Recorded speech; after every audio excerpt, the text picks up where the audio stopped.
Max, how much do you like shonen anime? I like them quite a bit. Well, I'm not super diverse in my shonens, but yeah, I watch all of Dragon Ball, and I like One Piece. I'm not very huge on the anime per se, but I like One Piece. I love Naruto, so I love the classics. Okay. Have you heard of the classic Hajime no Ippo? No, but Okay. I'm I'm sure I've seen some stuff. I've went to some anime conventions in the past, so probably Okay. that I know a couple characters just by seeing them. So Hajime no Ippo started its manga run back in 1989 and is still continuing to this day. And I've been watching the anime for a little while now. Um, at the next two seasons of it just got put on Netflix. So the first initial season, I believe, if I remember correctly, came out in like 1996 for the actual animation, Okay. and then the following two seasons were like in the early 2000s ish, but they finally just got put up on Netflix. Where I was watching the first season, so I had 50 more episodes of this anime to watch, and I've been Let's go. binging it, and it's great. Wait. So Hajime no Ippo is a boxing anime, and it's Ooh. shonen to its core. Like this is shonen anime distilled down to its most base level because it is literally just about fighting. Like it's Yeah. called Hajime no Ippo, the fighting in Japan, Wait. and it follows this character Ippo, and he starts out as this like high school kid who's bullied and doesn't really have many friends and is kind of like he helps his mom run this business because his dad died. So like they're just trying to make it and survive, and he ends up meeting in like not a park, but like you know how in Japan and in a lot of anime you'll see like the like a river that's like Yeah. blocked off with concrete with the steep hills on Yep. either Yep. Yep. Yep. side. Yep. He meets this boxer named Takamura, who's another one of the main characters, and that guy inspires him to start boxing and join their boxing gym. And it turns out that Ippo's kind of a natural, but like he still has a lot to learn.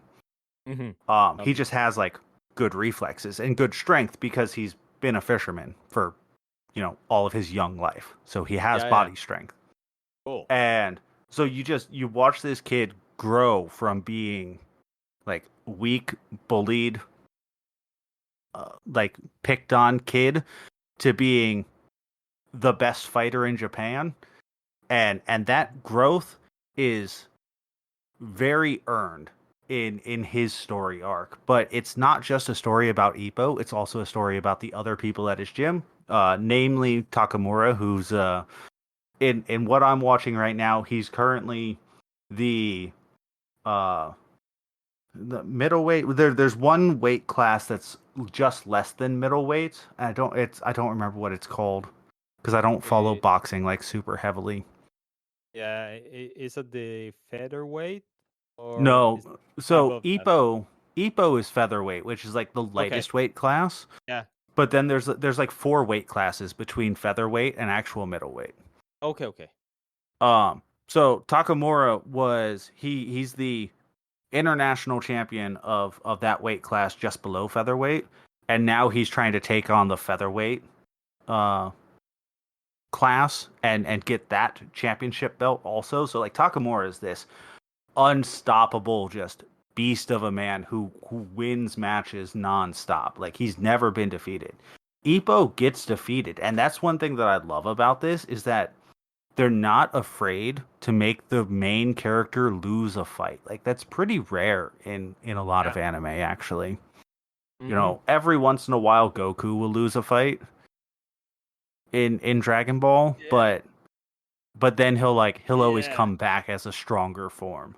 Yeah. It's never a true defeat, I Yeah. guess. Even when Uh he dies, it's not. He planned it. Yeah. yeah.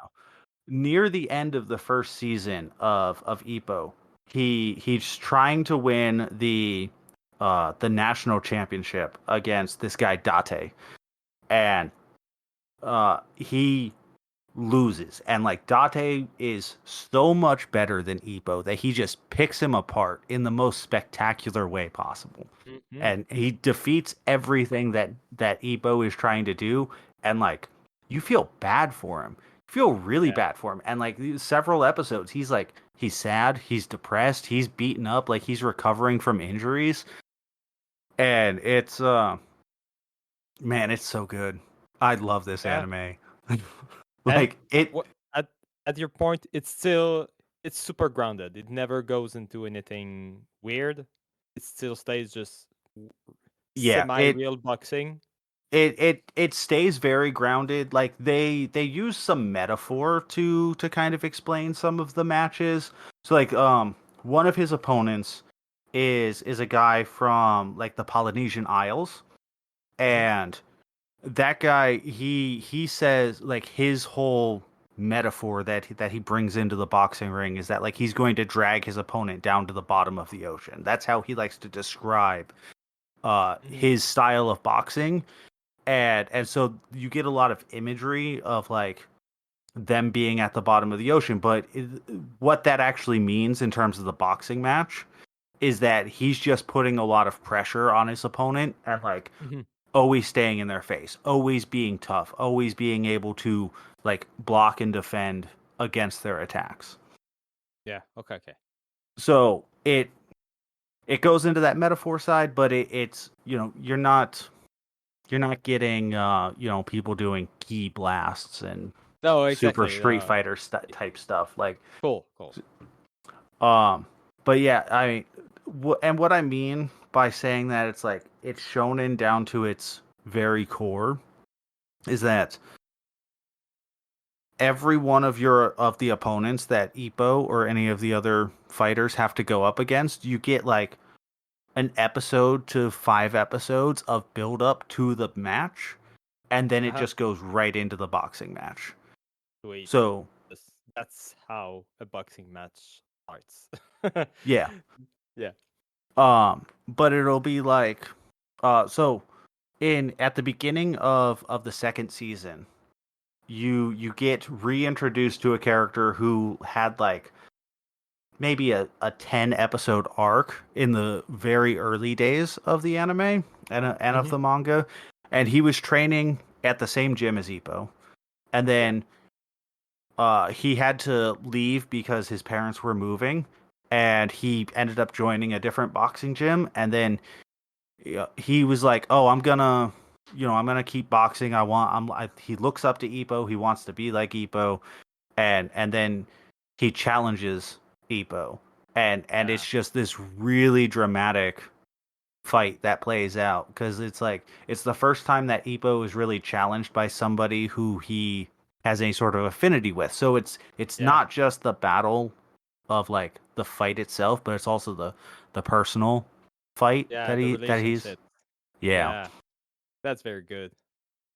I've been Man. watching not anime but the Cobra Kai TV show about Hmm. it's all in the Karate Kid universe and it's basically the same stuff but with Yep. karate and that's Yeah. yeah.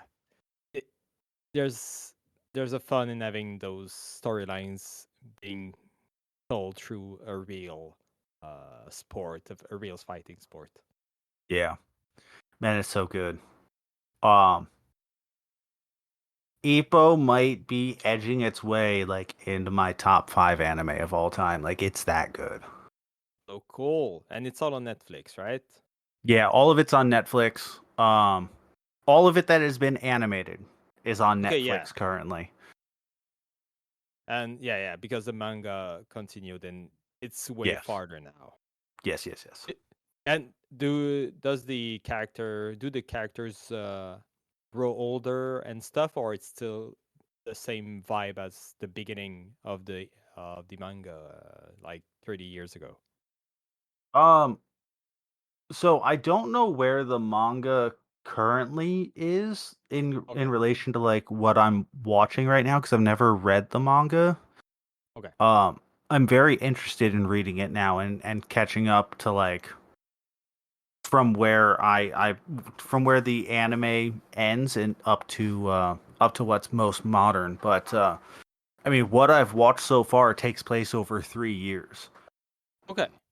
So there's extreme character growth, and you do see, you know, characters get introduced and leave and It yeah. seems like it goes through all his life as a boxer because right now they're in the final arcs about his oh no, I don't I forgot the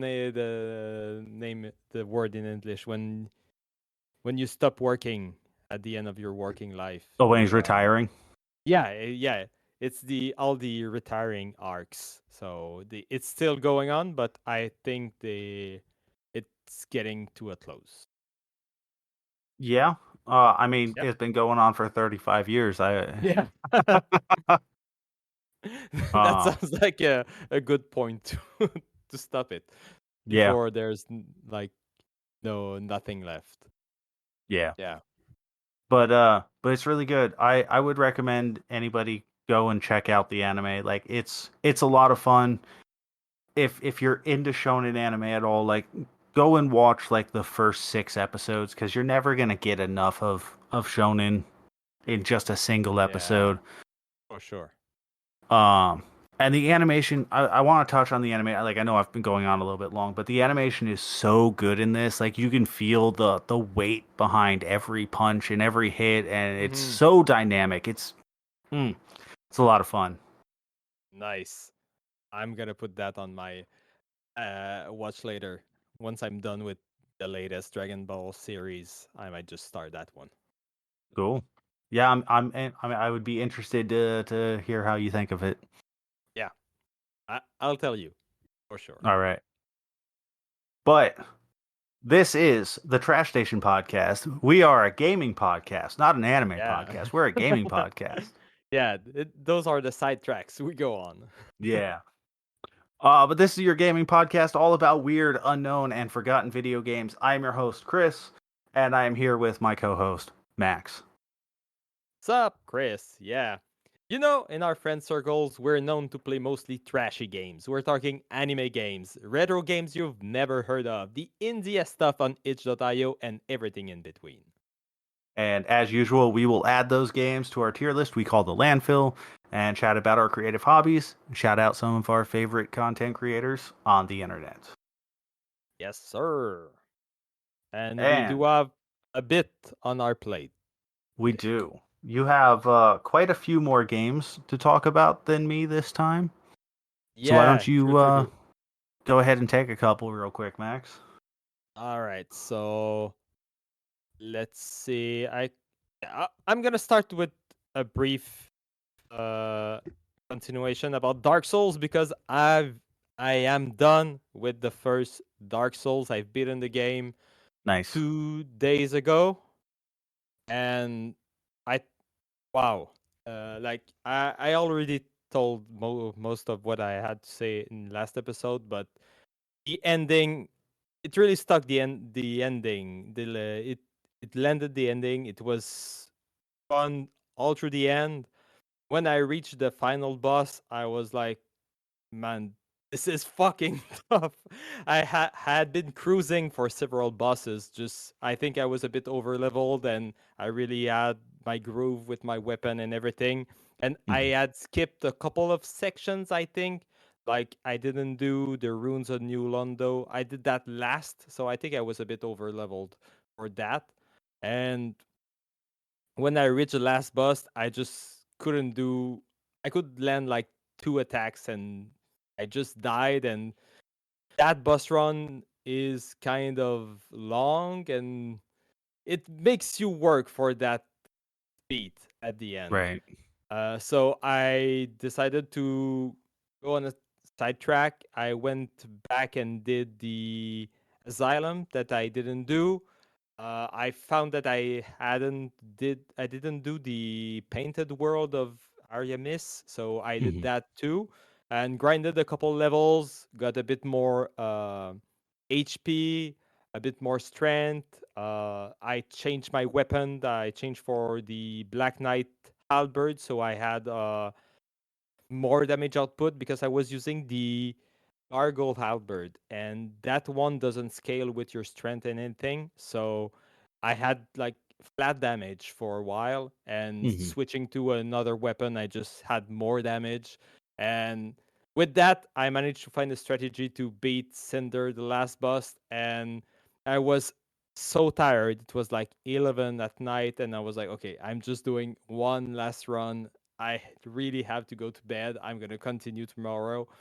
But I managed to beat the boss on that very last run of the night, and it felt Nice. so good. And yeah, it's really going into the top of my favorite games ever. It's just I really got hooked in. I love the map design. I love the gameplay. I love the world. It's such a good game, man. I didn't Yeah, believe it it, but is. it's so freaking good.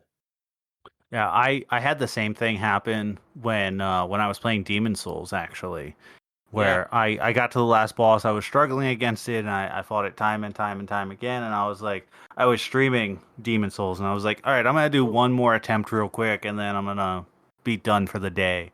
And that one last attempt was, the winning attempt. Yeah, you just have to put some pressure to Hmm. perform. So yeah, that's I'm probably gonna share more thoughts on the Kindle Acoustic C podcast sometimes in the following months. So if you want me want the full overview of how my playthrough went, we'll shout that out when that happens. But for Right? now, it's an absolute banger. I loved it, and I will for sure try the other games in the series. I'm very curious to see where everything goes from there. Nice.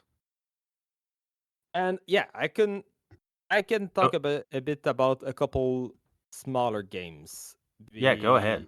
Yeah. So the first one I'm going to talk about is called Denis Brothers, and that's a game on itch.io that I stumbled upon on Facebook randomly.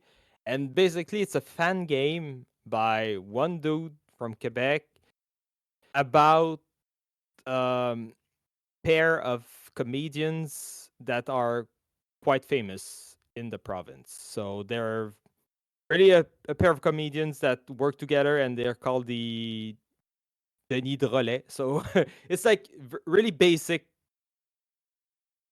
Quebec name. It's really absurd. It's a really weird universe, and they've been doing comedy for like the last 25 years, and in the last like 10 years they had a really big podcast air that sounds like a bit like a cult. All the fans are a bit weird.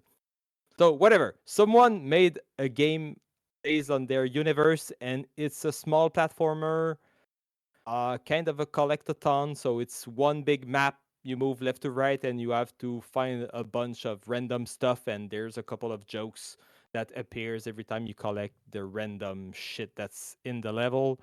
Hmm. And it doesn't really make sense to talk about this in an English podcast. All the weird stuff that happens, but like there's a level that's in closed down Canadian Tire, which is an hardware store, and it's like a big void, and it's all white, and it's really weird. But as a platformer, as a game, it was actually quite decent. uh the artwork was really good. It really felt like an old Flash game, but polished and made by someone who knows how to draw. It looked really good. The platforming elements were good. It just worked well, and the difficulty was really mellow. And there were plenty of arts, and you could get back your HP at any time. So I didn't die, and it's just like a 10-minute run finding all the stuff. And if you're a fan of those comedians, well, that's even better because I did catch a couple of references from their old shows and songs and stuff, and yeah, it was just Cool. like a fun short platformer about people I quite enjoy. So yeah, I would recommend, but I would mostly recommend to people who know them. I don't. I Right. think it would be quite disorienting, especially it's all in French. It would be quite weird if you like took a stab at it. You would just be playing a generic platformer without getting anything out of it. But for Right. me, it was fun, and the fact that other people are making fan games about those random subjects, I'm really fond of that. I really like that, and I would put this in. This is fine. It's a fine game. If it had been like more ambitious with more worlds and stuff, maybe it could have topped the great games because the foundation is really solid. And there's even Mhm. a secret last boss at the end that you don't think would happen since it's just like a joke game, but there's really solid basic platforming stuff going on. So yeah, a Cool. fun little game. And speaking of platformers, I've also played Super Mario Mini, which is a remake. Well, at first, it's a remake of the first Mario Brothers, but for the Game Boy Color. And yes, there was a Game Boy version of the Super Mario Brothers game. I think it was Super Mario Brothers DX, but that version of the Game Boy Color was really zoomed in. So it wasn't really a fun time because you could barely see anything when you were playing the game. They just took the NES sprites and ported that to the Game Boy Color. This version is really rebuilt from the ground up to fit on the Game Boy Color screen, so that's it's roughly the same aspect ratio as the NES, but like Mario is only maybe 5 pixels tall. He's really a tiny sprite, and everything is tiny, and so it's why it's called Super Mario Mini, and it Okay. works really well. The physics is weird, but like the physics is really weird in the first Mario Brothers. I would say it's a step up from that.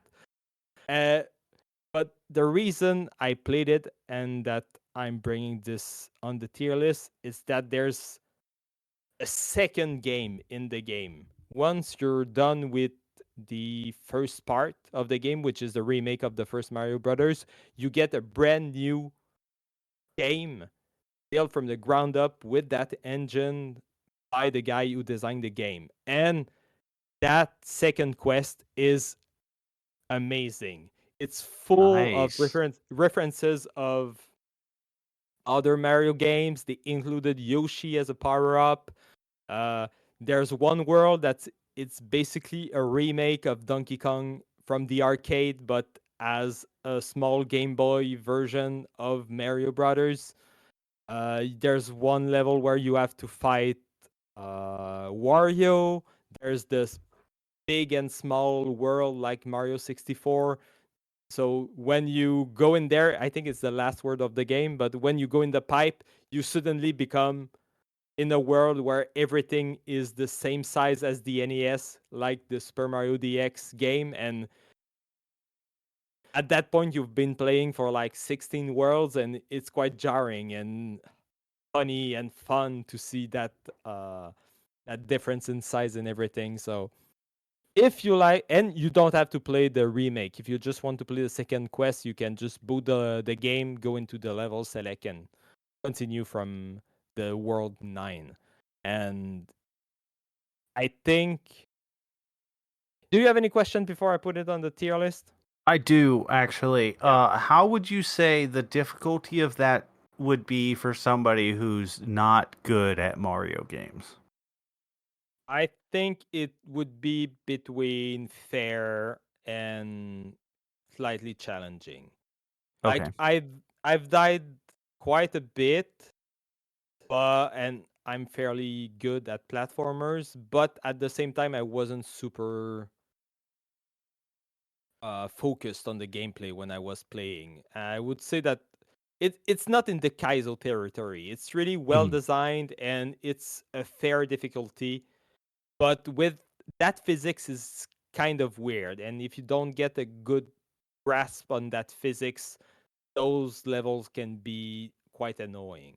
But you can skip any level. So at any point, if there's a level that you don't like, you can always go to the next one. So I Okay. think you could get through it because of those features. But yeah, it's not super smooth. It's still kind of janky being on like such tiny sprites on the Game Boy. So Right. and it it's a real ROM. It could run on a real Game Boy, so that's another reason why it's kind of janky. It's running on real emulation and real hardware. Oh, right on. Yeah, Cool. So but where would you other place it on the tier list? yeah, I would absolutely put this game into the great games. Like if it was just the remake, it would be fine. It would be a silly little proof of concept. But with that second quest, with all the references, I had a smile all my way through.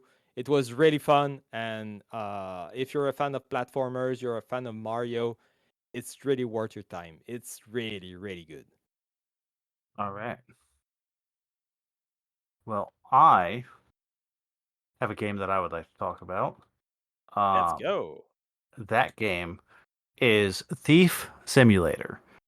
We Hmm. talked about this briefly before the podcast, but have you, before that, had you ever heard of Thief Simulator? No, I have no idea what Okay. this is.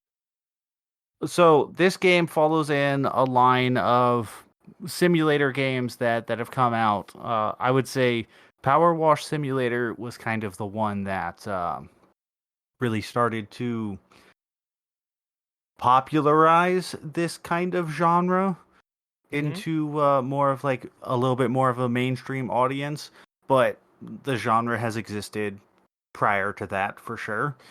Um, in this game, you play as a thief, and the entirety of the gameplay is you trying to sneak into houses and other buildings to steal things and then leave without getting caught. That's the Okay. entire premise. There is a primary story, and I thought I was actually finished with the story yesterday because I got to like this kind of conclusion, or what I thought was a conclusion, and it turns out no, I was wrong. There's still more fucking game, Wow. which I'm not mad about. Like, I put some more time into it today. I have like 22 hours played in this game so far. So Wow. it's not a small game. Uh, but let's take a step back. This game looks like it's an asset flip game. Like it looks like Hmm. they bought assets off the Unity store and just made this game out of them. And in some ways, that does kind of break the like, I guess, reality of the game. And I'll get into that in a second. But Okay. I also don't think that that's a problem at all. Because the actual core gameplay loop is a lot of fun, at least to me. So you start out and you get a mission. You never really see the guy that you're working for, but you get like phone calls, and he'll be like, "Hey, go break into this place and get this item out of there for me." And so he'll tell you to go do that, and then you go into this small sandbox level, and the first area that you go into has like 15 houses in it. And it's basically like one big looping street with a couple of little side streets, and they range from uh like these poor houses that you can tell like they only have like one or two rooms, and like there's no yard or anything like that, to much larger, like more modern middle class type houses within this first sandbox area. And so you'll go and you'll like have to scope out a house, find out what time people are going to be at the house, what time they're not going to be at the house, And all of the NPCs in the game have set routines of when they're going to be at what places within whatever piece of property. So like you'll go to I'm gonna throw out an example that is not a real example from the game, but we'll just say like all the houses have house numbers, so it's like have to go to house 105 and steal this thing. So you go to house 105 and they might have like a security camera out front, their front gate is locked, and you have to essentially find the people that live at that house by like looking in through the fences and find them, and then you can mark them by pressing the center button on the scroll wheel, click down on the scroll wheel on the mouse, and that will give you like 6 hours of their routine, and that will tell you, at these periods of time these NPCs will be in whatever place within the house. So like it might be that they're in the bedroom or they're in the garage for 3 hours and then they're in the living room for the other 3 hours. Okay. So you're trying to find when the NPCs are going to be at the house or when they're going to be gone or when they're going to be not in the areas that you want to be within the house. Yeah. And then you're also trying to like mark cameras if they have any security cameras, and so then there's like when you go to actually break into the house, there's a bunch of different like lock picking mini games. So like, and each one of them is different, but they're all pretty familiar if you played any games or any big games. Like the most basic one is like the Skyrim style lockpick where like you move the lockpick looking at like the keyhole and just try and turn the lock. And then the second style is like in Oblivion is the best way that I can put it. Essentially you're looking at the inside of the barrel of a lock and you're trying to push down the pins and lock them into place to where they will actually open the lock. And then you have like electronic locks, which are basically like those tube puzzles from BioShock, where like you're trying to make a path within a thing from one opening to another opening. So you have like all of these little mini games that you have to do, but so like if you open a lock for like their front gate, and then you close that gate and you don't relock the gate behind you, and then one of the NPCs is going to be leaving their house, they'll realize that, oh, the gate's not locked, and then the cops get called, and now you have to run away from the cops. And you can't fight any of the NPCs. You cannot fight anybody in this game. If you get caught by the cops, they shoot you with a taser, you're done. You have to reload your last checkpoint. And so like the basic loop is just find the information to get into these locations, break in, steal a bunch of stuff, leave, and then you take all that stuff and you have to take it to a pawn shop, sell it at the pawn shop because the pawn shop guy doesn't give a shit that it's stolen. Yeah, indeed. And then you go back to your like home, your warehouse that you live at, and then you get your next mission. But then there's also RPG mechanics where like you by stealing stuff and not getting caught, you get more experience. So you level up your whole level, and then there's a whole skill tree. So like it allows you to carry more stuff or unlock more advanced locks or be able to break in different ways or climb fences or climb gutters or all these other things. And like, man, the game's just fun and kind of silly. Like it's not like the best game that's ever been made or anything like that, but I love these stupid simulator type games where it's just having you do kind of mundane things. And like what I mean by that is like when you go and get in your car, you have to click to get into your car, but then you have to, and then that opens the car door, but then you have to click again to get into your car, and then you have to click on like your steering column to actually turn over the engine of your car. Uh-huh. Like there's no reason for that to be 3 separate actions. Like that would never be 3 actions in any other game except for one of these simulator type of games. Yeah, true. Um, so it's just stupid stuff like that, and I like this style of game, and I don't really know why I like this style of game, but like I played Gas Station Simulator last year, and it's kind of in that same vein where it's kind of janky, and it's kind of just an asset flip, but the core gameplay loop is so much fun that I can't stop playing it. I just want to keep playing, and But and you there, said that asset flip thing kind of broke the immersion or something. oh yeah. So like, um. there will be times where you'll be in somebody's bedroom and you'll be opening their like bedroom drawers, and inside one of their bedroom drawers will just be like a bunch of forks and knives, or inside one of their bedroom drawers will just be like a bunch of dinner plates, and it's like, well, why is that Yeah, in there? yeah, Or like you'll be in somebody's living room and you'll open like a cabinet door underneath their like TV entertainment center, and there's just a pile of clothes in there. It's like, well, there's no reason for that to be there, but it's literally like I can only imagine that it's there because the dev was just like, well, I don't have another asset to put in there, so I'm just gonna put whatever, because like yeah, those random incidental things don't actually matter. Like it's the things that you're trying to steal that do matter, yeah. and those things are like when you start out, you're stealing like kitchen appliances, like toasters and microwaves and stuff like that, and then when you get into the larger houses, you're stealing like jewelry and laptops and high Yeah. end computers and Uh-huh. stuff. Yeah. Um, but yeah, I mean, this game is so much bigger than I thought it was going to be. There are 4 different maps so far in this game, and Wow.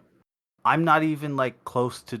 I think I'm getting close to being done, but I can't really say for sure without looking up a guide. And I don't really care to look up a guide because I'm just having fun playing the game. But there's Yeah, also yeah. like 5 DLC packs that just add on more to this game. And there's a sequel, I think, or a Yeah, sequel yeah, there's a coming. sequel. I've not actually looked at the sequel yet. Mm-hmm. Let me And take a look did here. you know about this game, or you just found out about this game recently? I found it in one of the Steam sales. Oh God, that's playing in my ears. I found it in one of the Steam sales. It was like $3 or something Okay. like that. Okay. And Yeah. I saw the trailer for it and I was like, well, that looks like the kind of thing that I would enjoy playing. And I was right. So I'm Cool. probably going to end up buying some of the DLC for this game because I'm having such a good time playing it that I and the DLC is also extraordinarily cheap. Like it looks like the Thief Simulator 2 is currently 10% off at 17.99 on Steam. Mm-hmm. I don't know if I would pay $17 for this game, but paying like less than $5 for the game is No-brainer. more than fucking great. Like Mm-hmm. it's well worth that money. Yeah, it sounds like silly, dumb Hitman, basically. Yeah, kind of. Except you're not assassinating anybody. You're just trying to like take their TV. Yeah, yeah. Hit hit Stiller. So there are like a couple of you can tell it's made by a small team because there's like these kind of weird things that will happen. So normally if like I said, if you open like somebody's front gate Mm-hmm. and then you're like inside their property and they see that their gate's been opened, they'll alert the police.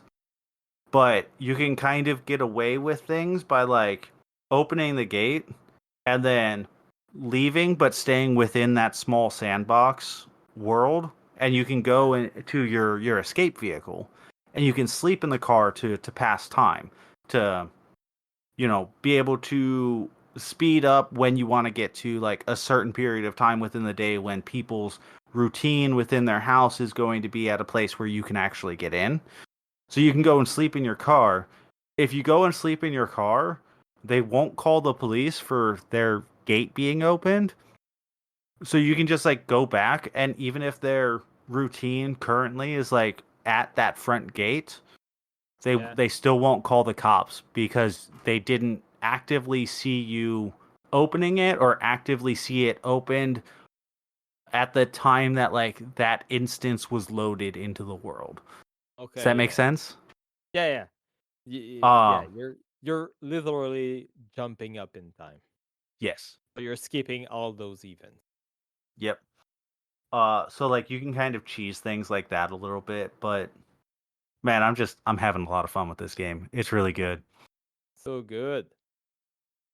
Um, I I'm gonna put this game in absolute bangers because I Wow. love this kind of stupid shit. I don't think anybody else would probably put it that high on the tier list, but like this That's is so fine. my thing. It, Yeah. it I like this kind of dumb stuff. I mean, you found it, you're binging it. That's the definition of a banger. Mm-hmm. It's really good. Thief Cool. Simulator, check it out. We will. On my end, I have played uh the, I have played Warioland for the Game Boy, and as I know you don't know much about that series, and the game is a platformer. There's nothing really special about the game. Mm-hmm. So it started off as a spin-off of Mario Land. So the full title of the first game is Wario Land Super Mario Land 3, like what Mm-hmm. they did with Yoshi's Island. So they kicked off the series by calling this a spin-off. And in this game, you're Wario, and your goal is to find a buttload of treasures all around the world. So, and that the series evolved by having a very distinctive style where Wario is kind of immune to everything. And like in Wario Land 4 on the Game Boy Advance, if you hit certain enemies, Wario will kind of turn into a balloon, and then you can use that ability by to reach other parts of the map. So you Okay. cannot die in those games, and you have to. It's kind of a puzzle platformer at that point. But that first Wario Land is not like that, and I had forgotten that it's a really basic Mario version of Wario Land. So you're playing as Wario, you can dash and you can jump and you can get a couple of power ups like gliding into the air. And ultimately, I don't have very much to say about the game itself. You just play a basic platformer. The collectathon aspect of the game is pretty cool, but I did not do that, and I will touch on that very soon. And at the end of every level, you can gamble your money to get either more money, so you just play a game of higher and lower with cards and you can gamble your money that way, or you can use your money to get more lives, but the lives you don't get them automatically. You're playing a mini game where you're throwing bombs at animals going in the background, and the timing is very weird. There's like three difficulties, and the lower difficulty, I could get a timing down to get enough hits to get a life. But if you try the highest difficulty, it's just luck. Those animals go so fast, and the way that you control the power of how hard you throw the bombs is on a timer. So it goes up and down, up and down, up and down. So you cannot Mhm. you need to line those things up, and even if you saw the animal come, if your timer is at the lowest force, you will not reach that animal, and then when it's at the full power, you cannot there's nothing else in the screen. It's dumb, it doesn't work. But the reason why I played this game is because I have it physically for my Game Boy Color. And for the Polykill Bingo, there's a square to beat a game on your oldest console you've owned for the longest. Mm-hmm. And that Game Boy Color is my childhood Game Boy Color that I've had since I was like 8 years old. That's the one I played Pokemon Yellow on it. And the thing about that Game Boy is that everything is broken on it. So I don't have the cover for the batteries. I lost that years ago. And one of the springs for the batteries is gone. So I cannot use batteries to play the Game Boy. But I have a charger.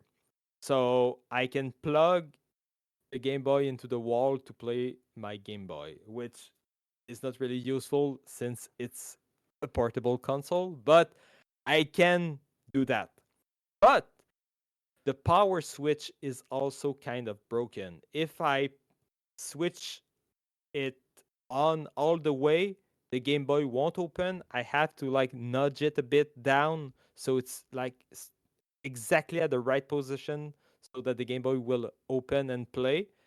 So it means that if I move around too fast or I have a bad bump, well, the charger port can get loose and I lose power. I can lose the power just by that power switch not being exactly in the right position.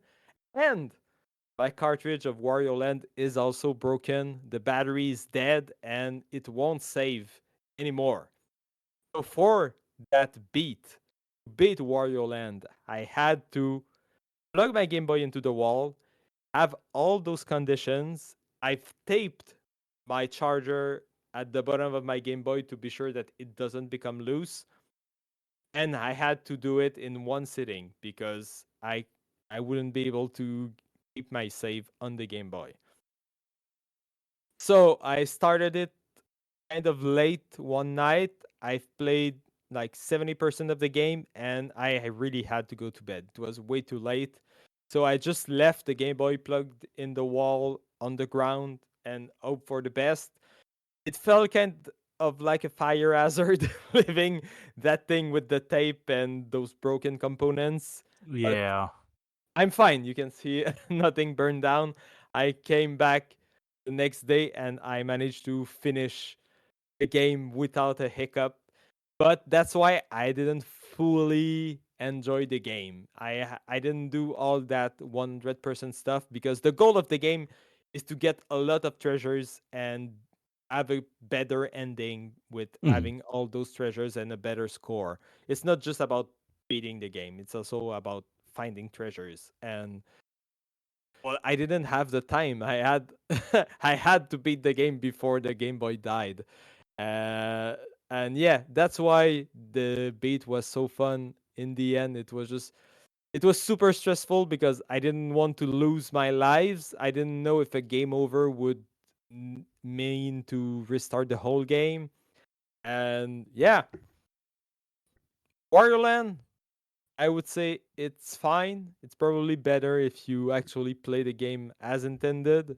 Uh, but my experience was really fun. It was super stressful, but it was very funny. And I'm glad that I can put this behind. I don't know that I had ever beaten Wario Land before. So Nice.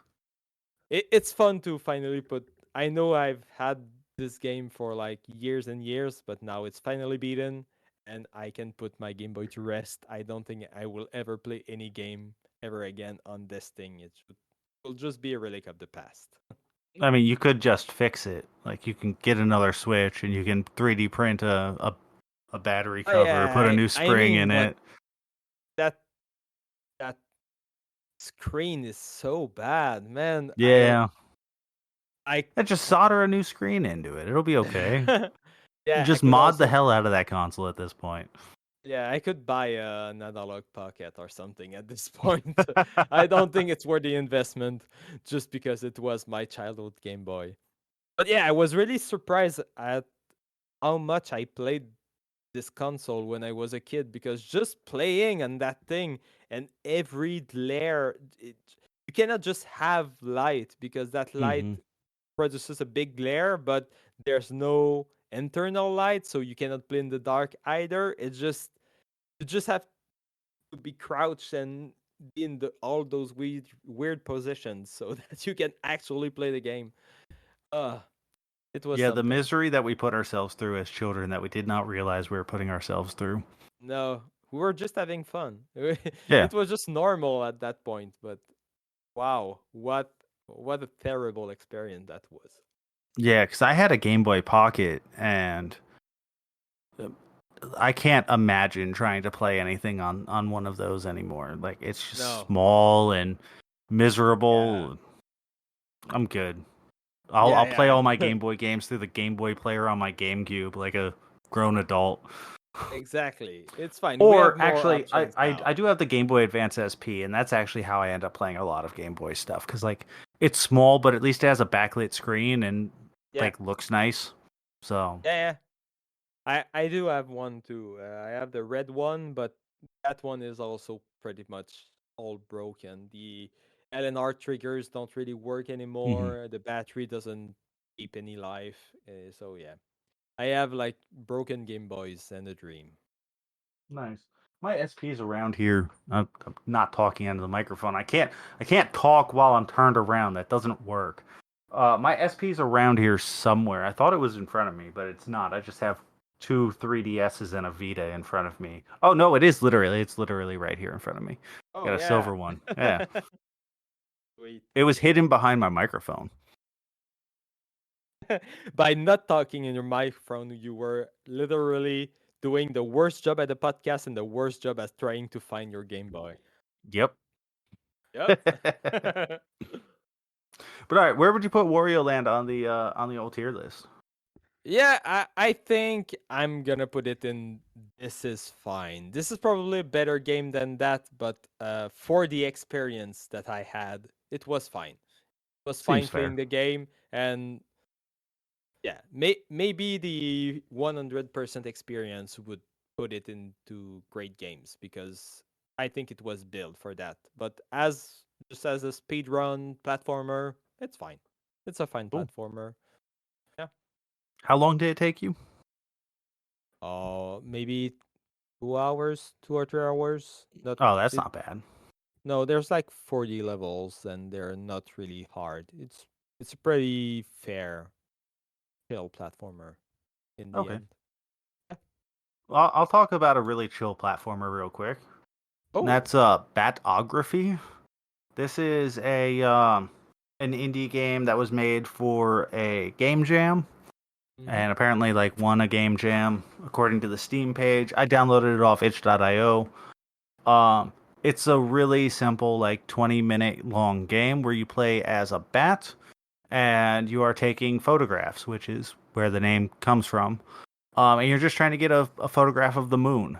And so you have to solve these little puzzles within this very very small world, uh, to figure out how to get to the place where you can take a clear picture of the moon. And you solve all the puzzles by taking photographs of things. So like, uh, one of the first puzzles that you come across is like there's some like a power line that is sparking, and Mm-hmm. the fox or whatever that's standing next to the power line is like, oh, I don't know the code to be able to turn off the power, so you have to go to the other side of the map and take a picture of the other power line on the other side of the map and then bring that back to him and talk to him again, and that solves that puzzle. So it's Okay. all really really simple stuff like that. This game looks great. Like, it's all just like silhouettes with eyes up against a lit Yeah. background with the big moon in the background. Like, it's really really good looking game, and it's really simple. Like I said, it's only like 15-20 minutes long. It's yeah, it's cool. um I could see something like this being fleshed out into like a larger 2 hour long game and it being perfectly reasonable. Like, I would pay $5 for that. Yeah. Yeah. Uh, but if it got fleshed out into like a 10-hour long game, I would get frustrated with it and not want to play it anymore. It's one of those Yeah. kind of Yeah. ideas. Yeah. Mm-hmm. Um, so I think this is cool. It's 100% free. Like, you can go download it from Steam. You can go get it from Itch. I'm sure there's Yeah. other places on the internet that you can find it, but as a free game that you can just go and play. Like this is it goes right into this is fine. Hmm. It's a perfectly reasonable little free game, and yeah, And I think people should check it out. It's really cool. cool. You played it for mostly for bingo, right? Yeah, yeah, Yeah. yeah. So we have a thing with the bingo where um we need to have like 4 people play the same game within the same 2 week period of time, and this was the game for this 2 week period. So Yeah. I went ahead and played it. I'll play most of those games just to Hmm. throw my hat in the ring for those to help out if anybody Yeah. needs that square. Like I've already filled mine out, so I don't know where I'm putting Batography onto my personal bingo board, but Hmm. Yeah. I Well, don't know. It's cool. I, yeah, I like the idea of being able to help each other and having those beats for the bingo, but Hmm. I don't know. I didn't play Batography because it felt a bit like cheating. Like, oh yeah, let's all play that 20 minutes game for the square. It Right. felt a little bit cheap, so I didn't join into the Batography train. But it looks really good. Like I would like to play it, but I You wouldn't put should. it on my I think square. you would like this game. I mean, like it's Yeah, that perfect. You know, it's a game jam game. Like yeah. it's made by like 4 people or something. It's a cute short puzzle platformer. Yeah. So that yeah, that's what you want from it. You want creativity, good looking games, Yeah. short playtime. Yeah. It got all those things. So that's really Yeah. cool. It's style over gameplay Yeah. almost certainly, and it looks great. Mhm. Like and since it's about photography, it should look great.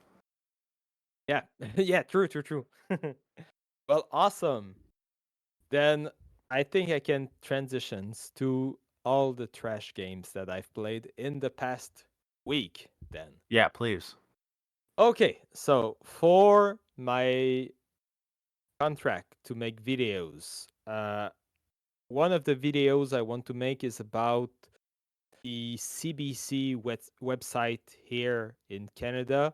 So basically, during the early 2000s, there were a bunch of Flash games on the website where you could go onto the CBC website and play games as a kid. And it was one of the rare websites that we could go on during like uh, computer labs when I Hmm. was in primary school. So my episode will be, hey, do you remember those games? So I went ahead and played all the games from the 3 most popular series that were in my time frame of when I was younger. So those are the Mr. Snoozleberg games, the Houdini games, and the Sagwa games. Do you have any idea what those games are? No, I've never heard of any of these. Awesome. So I'll go in order. The first ones are the Mr. Snoozleberg. There's 8 games in. Well, there's 2 games, and each games has 4 episodes, but you get a win state between every episode. So technically, I could have done like 8 beats keat and stuff I could have used, but it felt a bit like cheating. Anyway, the games are all laid out the same. So there's this very important guy, Mr. Snoozleberg, and he's invited to all kinds of important stuff all around the world. Like meeting the first contact with aliens. He's the guy who will talk to the aliens. He's giving prizes at movie festivals. He's traveling through time. He's always invited to those important events, but he sleepwalk. And the games are kind of a bit of like lemming puzzles. So he sleepwalks around different screens, and you have to click on the right things at the right moment so he doesn't wake up and ruins his sleep. Like I don't know why him waking up would break. He could just go back home, but that's the goal of the game. So there's like this old rumor that you're not supposed to wake up somebody who's sleepwalking for Yeah, some reason. So I have a feeling it has something to do with that. yeah, exactly. It's playing on that trope. So I can start and explain maybe the first one a bit more in detail. So in that first one, you're going like you're walking on roofs, and that first problem that you have to solve is there's a gap and you can fall into the gap. But if you click on a chimney, there's smoke that will come out, and then you can walk on the smoke and continue on the second roof. And then you have to move an antenna between two buildings so you can walk up the other building, and then you open an umbrella. Mr. Snoozleberg will grab the umbrella and fall down smoothly and continue his way, and then you click on other things so he can reach the second part of the level, and then it transitions into another screen. And Okay. if you click on the smoke too soon or too late, well, either the smoke will disappear or Mr. Snoozleberg will just fall into the pit. So that's the gist of all 8 games.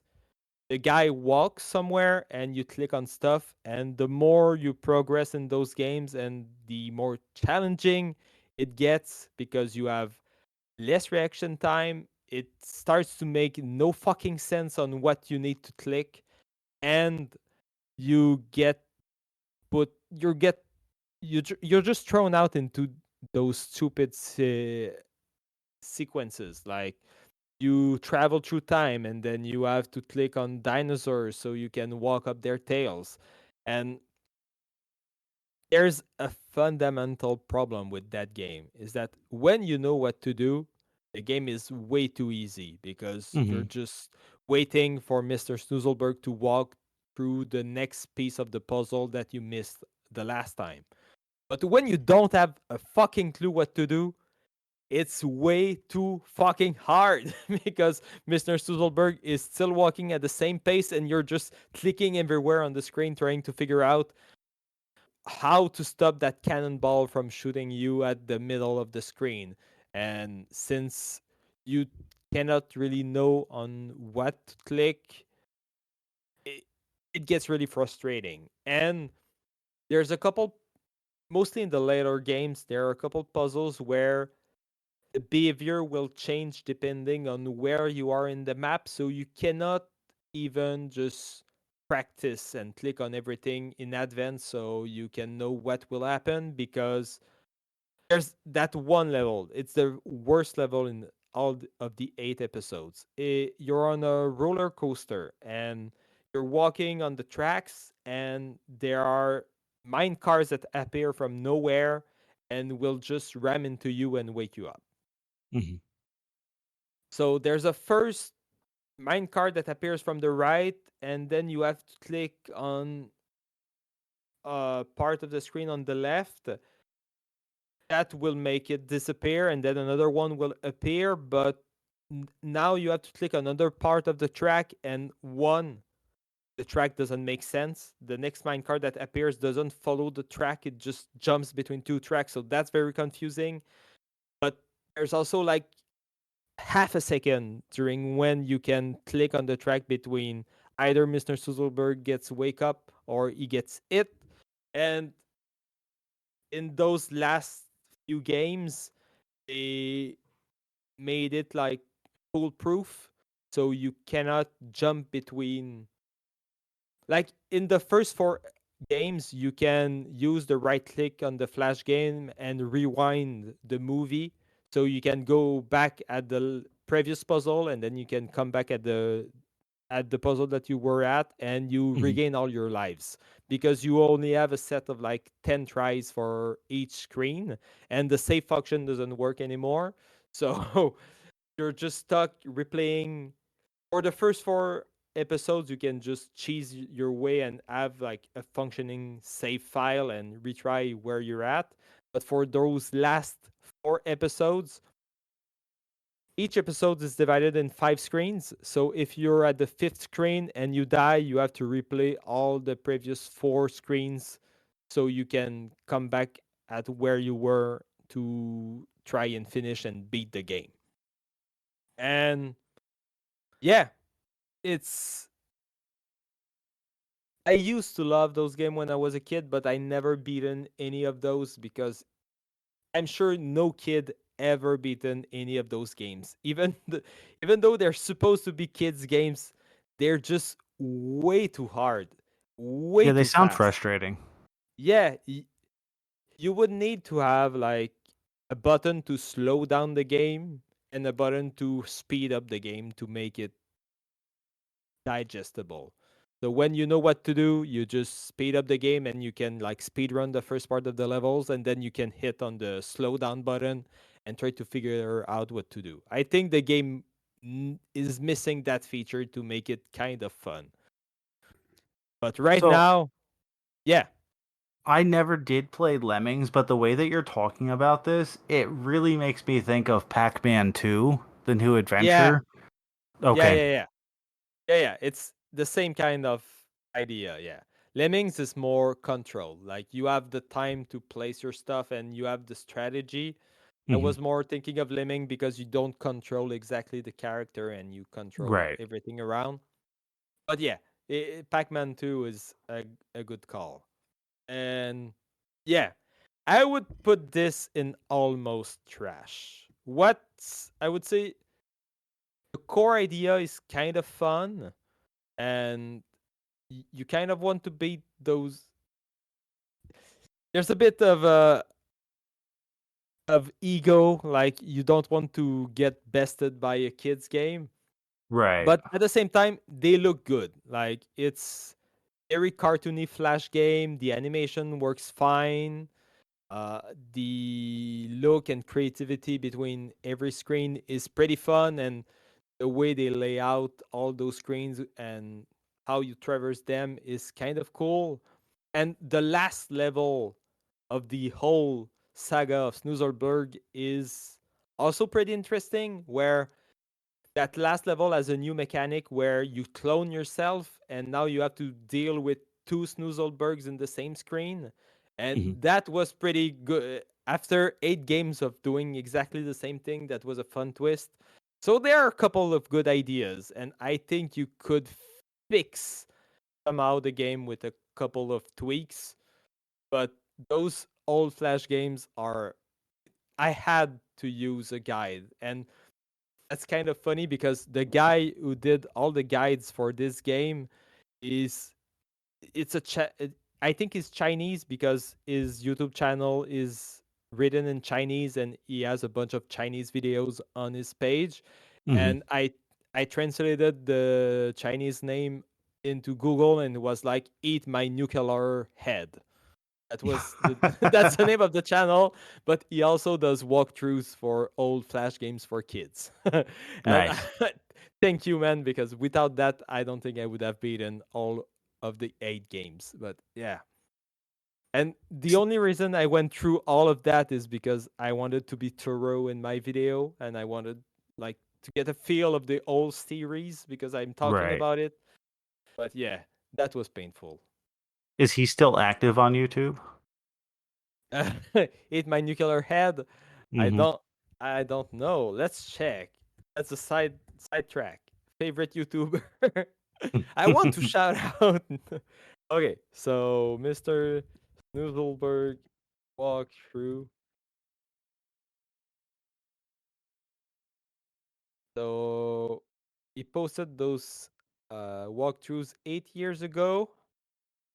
And yeah, the last thing he posted was playing with a cat 5 months ago. Okay, so he's semi-active. Yeah. All right. Cool. And on that same website, there's another series by the same devs called Houdini, Master of the Extraordinary. And it's an action pointing click, you could call that. Okay. Uh, so it's all inspired by the Houdini character, like the famous guy. Hmm. The games are divided in 2 parts. In the first part, you need to find out a combination of arrows to click to make Houdini escape from one of his famous escapes, and then you go into uh, kind of a Prince of Persia platformer. I said point and click, but it's more like puzzle point and click. So you control Houdini with your keyboard, and you go from screen to screen trying to figure out the puzzle of how you can beat the supernatural creature that lock you up in the first place. Mm-hmm. So like in the third game, there's 4 games, and in the third game you get captured by a vampire, and then you have to go through his mansion, and you basically have 4 different screens, and in all those screens there are like 3 layers, and you have to be in the right places at the right time to click on stuff so you can figure out the order of operation to gather a couple of items to beat the vampire. So like you go into one of those screens, and then you can use the magical powers of Houdini to levitate something with your mind. I don't know why, but that's a power he has. So you can move um oh man, I'm so bad with my words. You can move a coffin onto like an elevator to so it shifts to the right layer. You go on the elevator, you move the coffin out, and then you can access a door. And in that door, you will get a cross, and then you can go back, move the coffin back again, and then reach the button of the mansion. And then you have to collect a couple of skulls, and then you have to go into a door to find the combination of rotation of the skulls of how to place them in the wall. And once you've placed those in the walls, the final door opens, and then you reach the vampire, and then you can use the cross to diverge the attack from the vampire and make the sun appears, and he dies, and you can escape. So that was like the third game in the series, and every game is follows that pattern. You move around, open doors, collect items, beat the bad guy. And at its core, the game is fine. It's like a pretty simple kids point and click type of puzzles, Mm-hmm. but the game has many problems. The first one, it has the old Flash game problem of when you hit a key to move, you will move once and then you wait and then you start moving again. I don't know if you remember that. Yeah. Yeah. Well, it's because instead of using the state of the key being pressed, they're checking if you are doing the full press of a key. So you fall into the base uh, behavior of the computer of when you, let's say you keep A down, well, you will only type one character and then kind of leaves a gap so you don't type many of the same characters over and over again when you just want to write one character. So Right. anyway, it's a basic programming mistake, and it does that. So that's kind of frustrating because you kind of are jerking the keys around trying to move and avoid the enemies. So that's Mm-hmm. pretty annoying. The other thing that's annoying is that most of the levels have a ton of stairs in those levels. So you're half the time that you're playing, you're just waiting for Houdini to move up and down stairs, and it gets kind of boring, and it's kind of janky of because you need to press up to go up the stairs, but up is also your jump button. So sometimes you try to go into the stairs and you just end up jumping to your death or jumping on an enemy. So that's pretty annoying. And the last thing that's pretty annoying is that some of those puzzles make like 0 sense. In the second game, you need to get a barrel full of gunpowder, and then you have to put it next to a wall with a crack, but there's nothing that indicates that there's gunpowder in the barrel, so you just get a barrel. and you somehow have to guess that this barrel will explode. And you Well, that's need what to barrels do in video games. They explode. yeah, they always explode. Yeah, Yeah. that's on me. That's on me. I didn't remember that rule of barrels.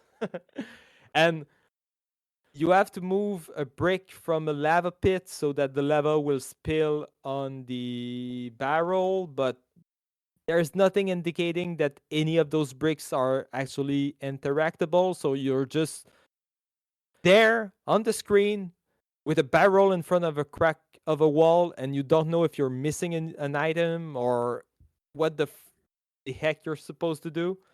And there's a couple of instances in all those games where I just didn't know what to do, and I had to look up a guide, and I was like, oh, I can actually press space and hit those lanterns on the wall that I didn't know that I could do. So yeah, I've beaten all 4 of the Houdini games, and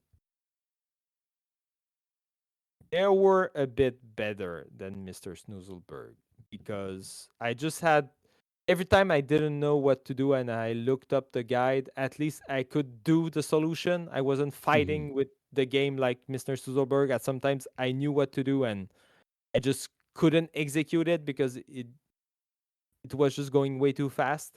At least in this one, I was like, okay, I just missed that cue. I didn't understand that rule of the game. And now, like by the 4th game, I didn't really need the solution again. I could just Right. play the game. So at least the rules were consistent and everything. And but I don't know if I would put it higher than Almost Trash again. Like those are short games, and for the time I've played, I spent more time that I want to admit, like just being frustrated with the game. So I think I would put it again in Almost Trash. It seems fair. Yeah, I think it is. And I'm gonna go fast because I've been talking about Flash Kids games for a while. But the last series that I played on the CBC website is the Sagwa point and clicks, and this one is a real point and click. And it's not done by the same company. It's done by another company that never did any other games, I think. And it's based on the TV show of the same name. It's about a cat, a Chinese cat, in a palace and doing adventures. Okay. So there's 8 games in the Jesus. Sagwa. Yeah, I played so much Flash games this week. And but those are super fun. They are very simple point and clicks, but those ones there's a lot of cues where when you talk to characters, they always give you a clue where to go and what you're maybe looking for. There's you have the list at the bottom of all the items that you need to find in what order. So and it's kind of an isometric view, and it's the same map for all of the 8 games. So there's the palace, there's a forest, there's an island, and there's the village. But for each quest you won't be able to go exactly to the same places. So one quest may take place only in the palace, other may be mostly in the village, and sometimes some of those sections will be unlocked at the middle of the quest. Mhm. And it's very it's a very basic point and click adventure. You just move around, talk to people, find items, and beat the game. And what's pretty cool about this is that you're not just moving around and collecting stuff, but there's a bunch of mini games in the game also. So you Nice. will be doing some sliding puzzles. You will be doing some brick breaking. That's also broken. That has the same Houdini problems of moving around, and that minigame is almost impossible. But I use the Steam input to make my controller mash automatically. So I managed to play the brick breaking mini games without any trouble. Uh, and yeah, there's just a bunch of mini games, and then at the end of each quest, there's a little janky platformer, and those are very fun. Like the physics is just fair enough. You can if you die on a screen, you just restart the same screen, so the lives don't really matter. It's exactly the same as if you just had lost one life. You just continue where you left off. And once you're done doing those fun janky platformers, then you're done with the quest. Nice. And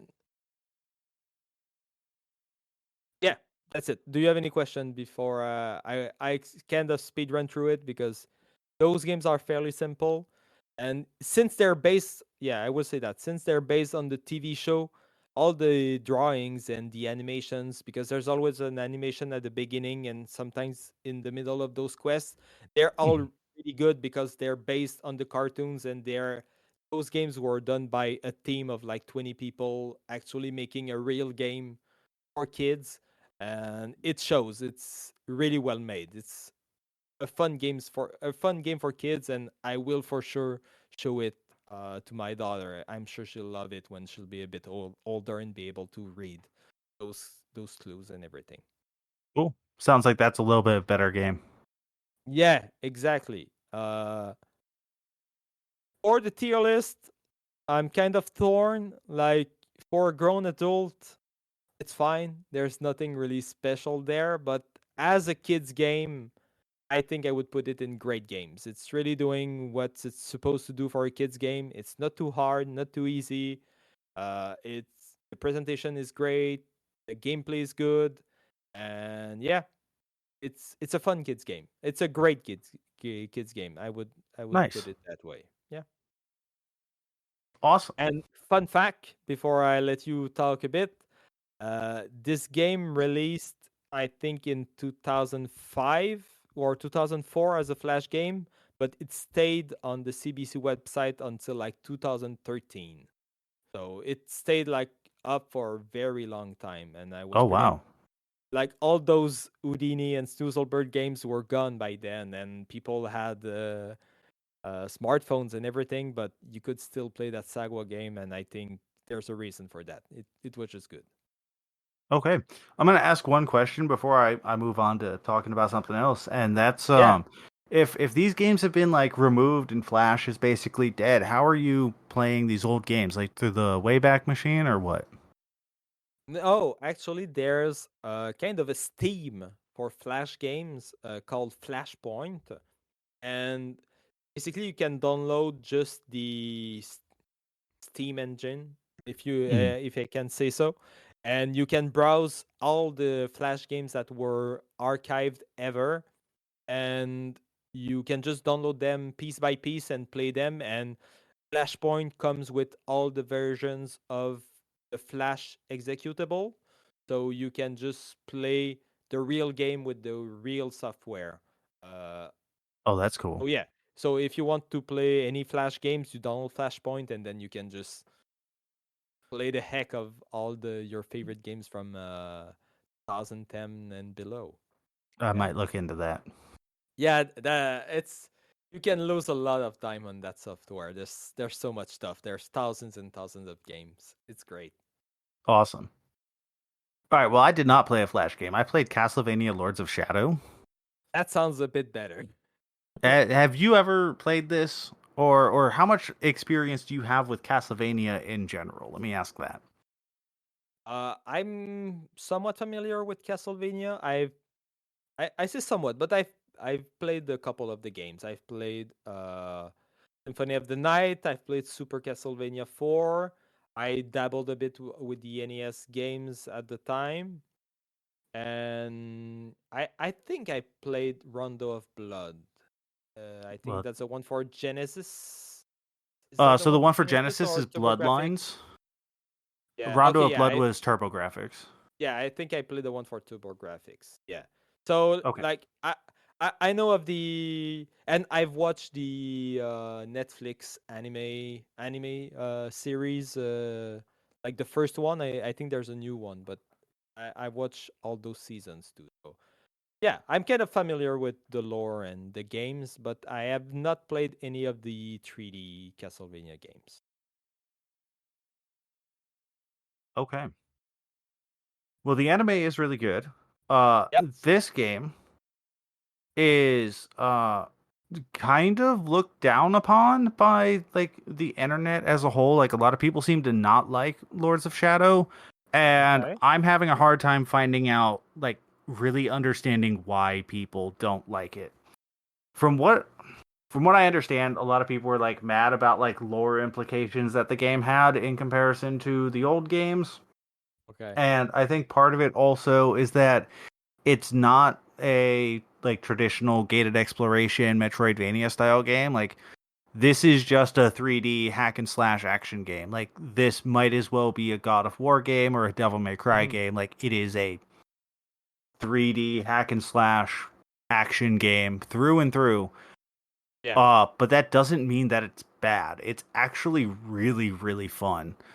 Um, I've been having a really good time playing this on stream. I've played about 3 to 4 hours of this game, so I'm not super deep into it yet. It's supposed to be about 20 hours long. But yeah, I mean, I don't know what to say exactly about like a game that plays like God of War. Like it's you mash square and you mash triangle to do different attacks and you play through levels. It's not like extremely complex. Mhm. You learn new moves as you play through and you get new abilities and the one thing I will say is that like this is level based, so Okay. which is kind of weird. So like you go into a level on the map, like your chapter marker on the map, and then uh you have a set of levels within that chapter, and you click on each one individually, and you play through them. So that means that like if you want to go back and play an old level, you can, which sometimes you might want to do to be able to like get additional upgrades or like try and get a better score or play that level on a harder difficulty. So like you can do all of that.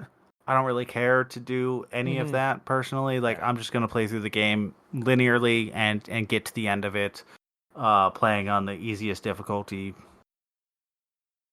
I might go back and try and play on a slightly harder difficulty, like maybe on normal or something, in a couple of the levels, just see how that differs.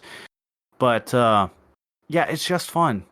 It's Yeah. just fun playing these hack and slash action games. And Patrick Stewart is one of the voice actors. No. Nice. Um, and so Yeah. like he's your narrator. So every time you go into a level, you get a narration of like what's going on as you're playing through that level, and it's all like that's all great. I love it. And then that he's actually a character within the game. Also, I think I might be able to play as him later, but I have not gotten to that point yet, so I don't know for sure. Okay. But it seems like that's probably going to be the thing.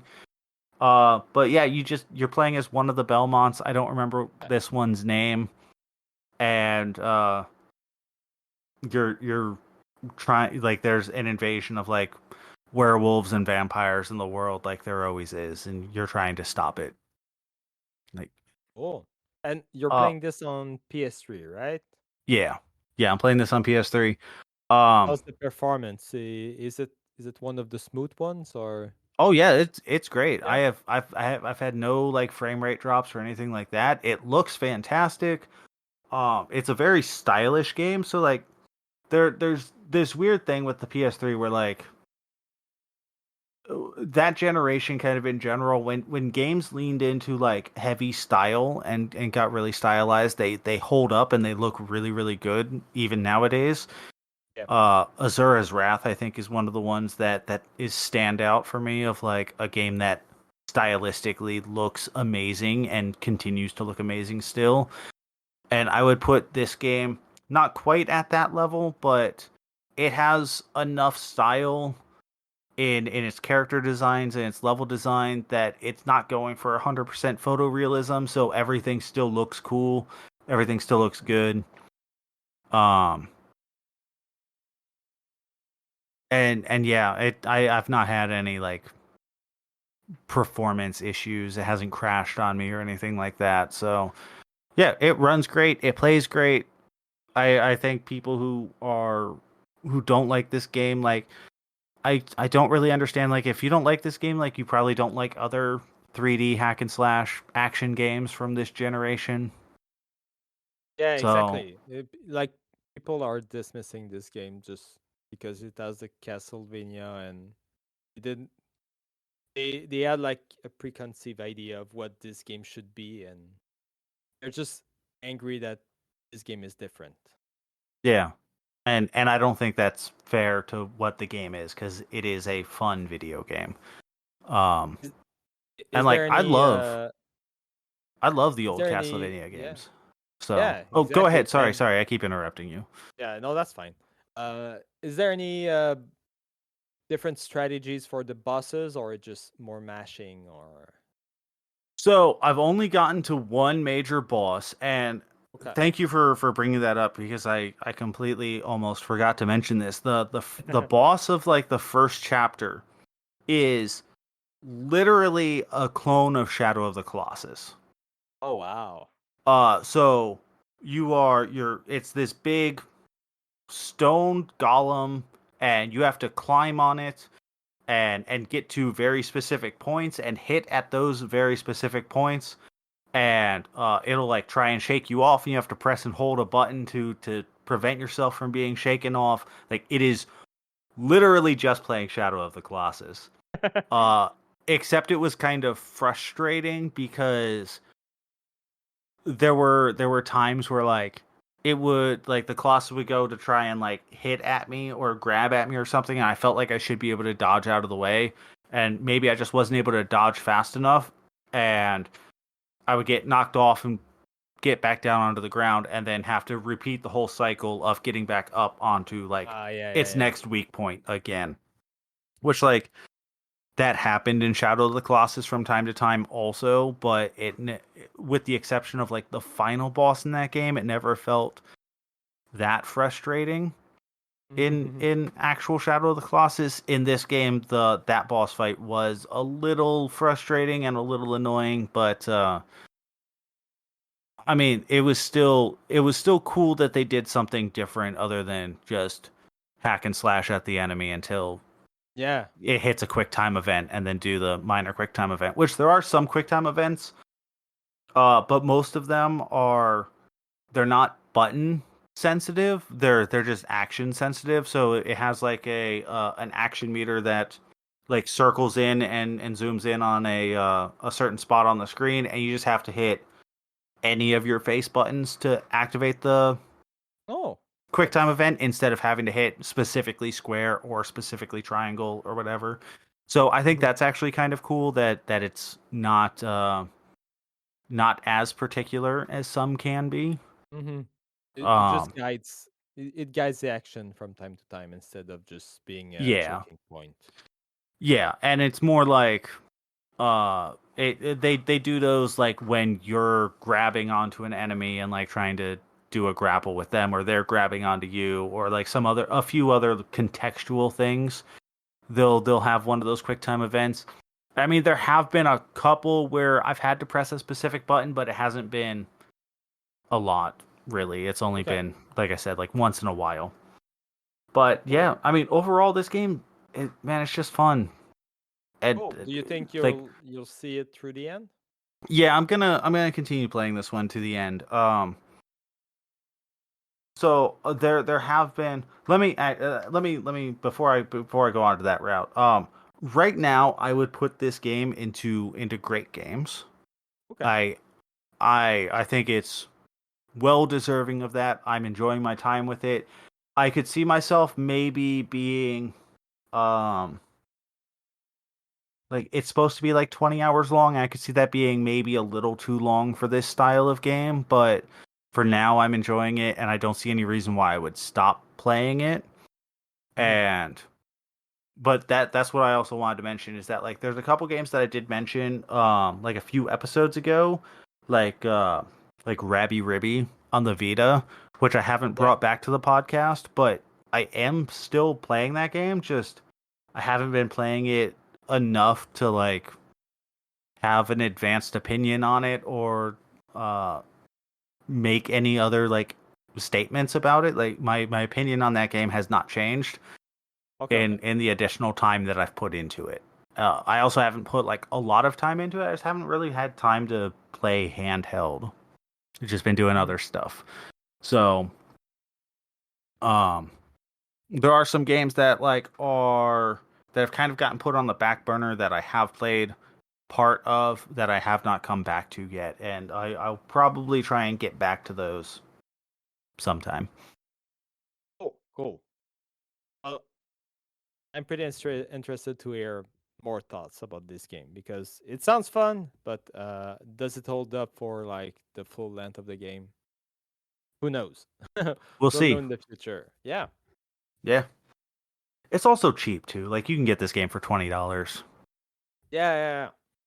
So Is it? They've never re-released it, right? no, I It's don't think all stuck so. on. No. I've got physical copy on PS3. It's sitting right here next to me. So Nice. Cool. Very cool. good stuff. I have What about your one last last. thing? Yeah, I have one. It's not one particular game. It's a set of games. So today I've played like over 20 games for the shittiest console ever, if you can call that a console. So some context. In early 2000s, one of the cable distributor here, Videotron, released a box called the Illico, and it was the follow-up of their previous cable box called the Videoway. And the Videoway was really cool. It had a bunch of games on it that were basically NES games, but on your cable box. And my grandmother had access to those games, and I have really fond memories of playing those games at my grandma's. And when they released the Illico, they revamped all their technology, and those games were not available anymore. And they put out a new set of games in like early 2000, so maybe 2004, uh, up until I don't know 2010s or something like that. Okay. But and now they have a new version of the Helico and they have a new technology called Helix, but that's not important. Now it's all like Android based and all of that. But for the Helico, they did release about 20 to 25 games, and somehow my mother-in-law still has that old version of the cable box. And I yesterday I called the Videotron and I was like, "Hey, is it possible to activate those old ass games?" Because I tried doing it in the account of my mother-in-law and it just wouldn't work. And the guy said, "Yeah, yeah, yeah. I'll talk to a technician. We have to do it ourselves because it's an old system and stuff." So Mhm. they just activated those like 20-year-old games on the machine of my mother-in-law.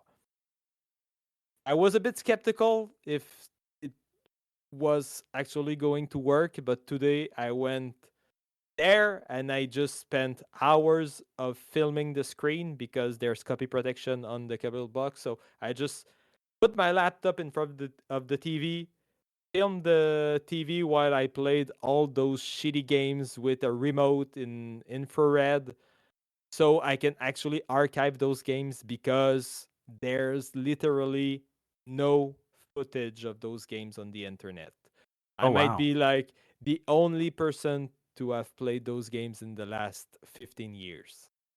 It's so it will become one of my videos in a couple of months for sure. It's just such a weird thing that nobody knows exist and I'm like the only one that has access to those games nowadays.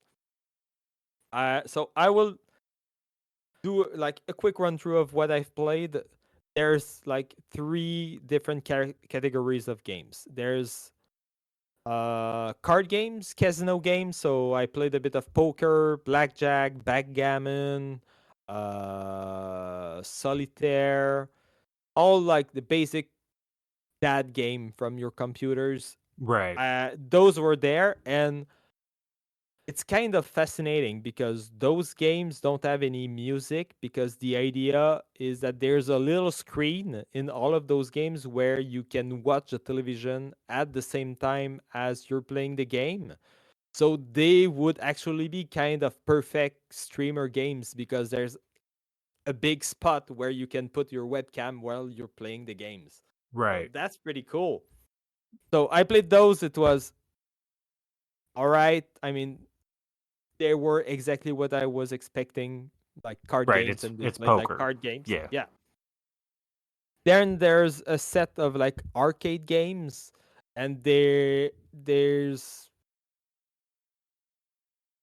all very dumb and basic. There are one where you're playing as an alligator and you just need to catch everything that's falling and you move left and right. And if you missed stuff, like water will rise, and then the game becomes harder because you have less time to react to what's falling. But the game is very easy.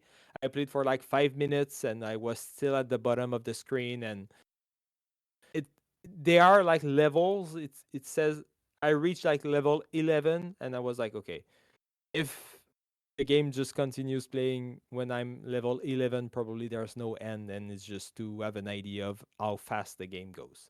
Mhm. Uh, there's a Tetris, but horizontal, that was very confusing trying to play Tetris, but not vertically. There was a game that was very bad where you had to make pies, but to make pies, you had to catch apples, but give them to pigs, and then you have to rub the head of the pigs so they would be the ones making the pies and not eating the apples. That was really dumb. That was very dumb and not fun. And there were games that I brought to the tier list today. There were version of Mr. Snoozleberg and Houdini, but for the TV, that I played today, because somehow beating those 12 games weren't enough. I had to play them on the TV too in the same week. So I've beaten Mr. Snoozleberg for the TV, and I think those versions are actually the better versions of those games, because Interesting. for Mr. Snoozleberg, instead of trying to click everywhere and trying to find what you can click on, you cycle through all the stuff in the level that you can click on. Hmm. So the game is kind of easier to understand because you can just cycle through and then have an idea of what you can click and then just click on them at the right time. And the Houdini game, they fixed the walking issue, so you just walk normally when you were playing on your TV. So they're kind of better versions of those games. And finally, I will just mention one of the. Okay, I got a couple of beats that I will post on Blue Sky later on today. So I've beaten Lilo, I think it's called. It was a little adventure game that was kind of cool. The first level, you had to jump on logs, and then you have a kind of Tetris-like puzzles. You had to fill the screen with blocks, and then you had kind of Mr. Snoozleberg puzzles where you had to react at the right time in the screen to reach the end of the cavern, and that was actually pretty fun. It took like 10 minutes to beat, but that was cool. I would have taken more of that. I've beaten a pet simulator game. You just had to make sure that your pet didn't die. You just had to mash button. That was very boring. I've beaten a submarine game. You had it you moved to the right and you had to move up and down to avoid stuff and save people that were swimming in the ocean. And at first, I thought it was an arcade game like a score chaser, but it actually had only 3 levels, and I managed to beat it.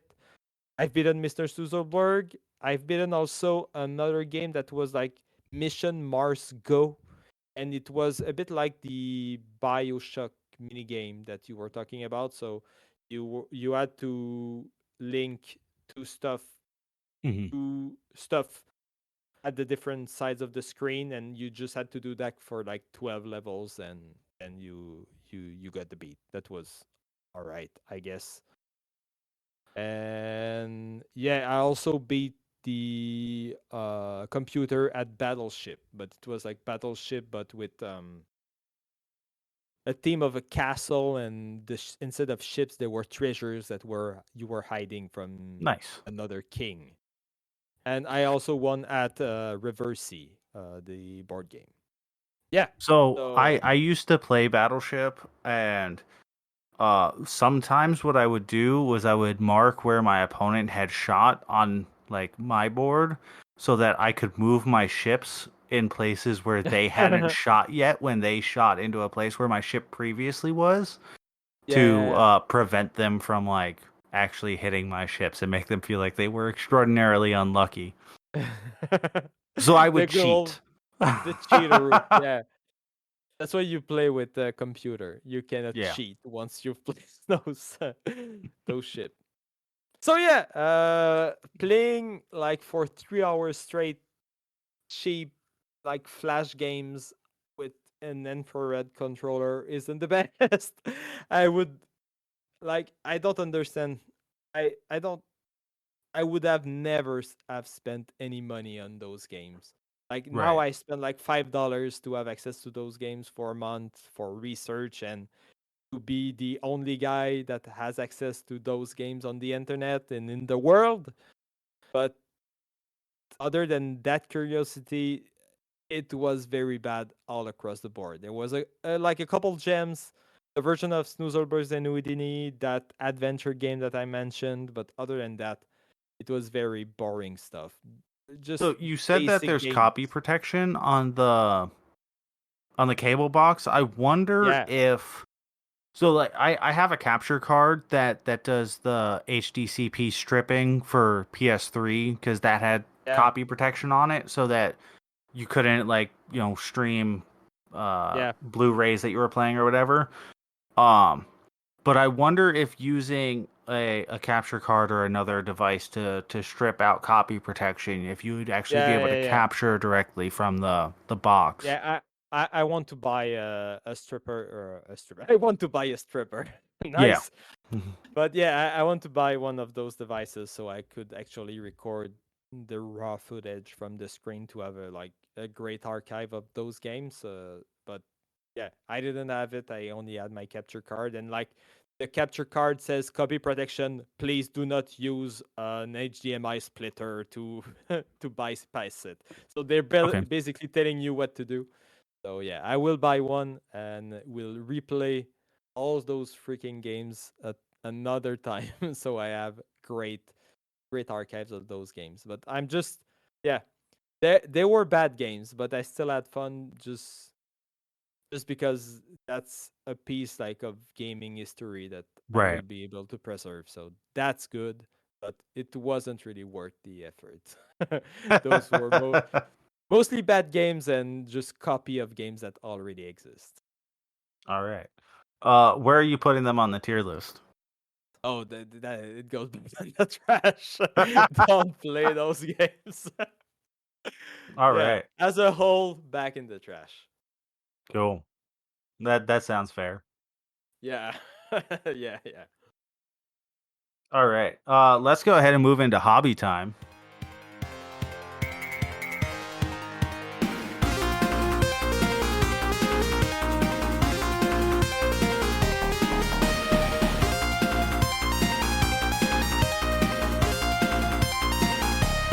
All right, for me, so for my hobby time, I'm getting ready to start planting a bunch of stuff outside. It's getting ready to be spring, and here in Missouri, we typically get our final frost around the beginning to mid-March. So around the middle of March is when I'll be able to start planting all of my herbs and vegetables and stuff outside. So I had to start getting all of my seeds started right now because you typically want your seeds started somewhere between 6 to 8 weeks before the final frost of the season. So I started doing that. I'm trying to grow a lot more this year than I did last year. I have about 8 different varieties of hot peppers that I'm going to try and grow this year. And then I have a bunch of herbs that I'm going to try and grow. I have some additional vegetables, some lettuce, onions, some other stuff. Just stuff that we eat a lot of.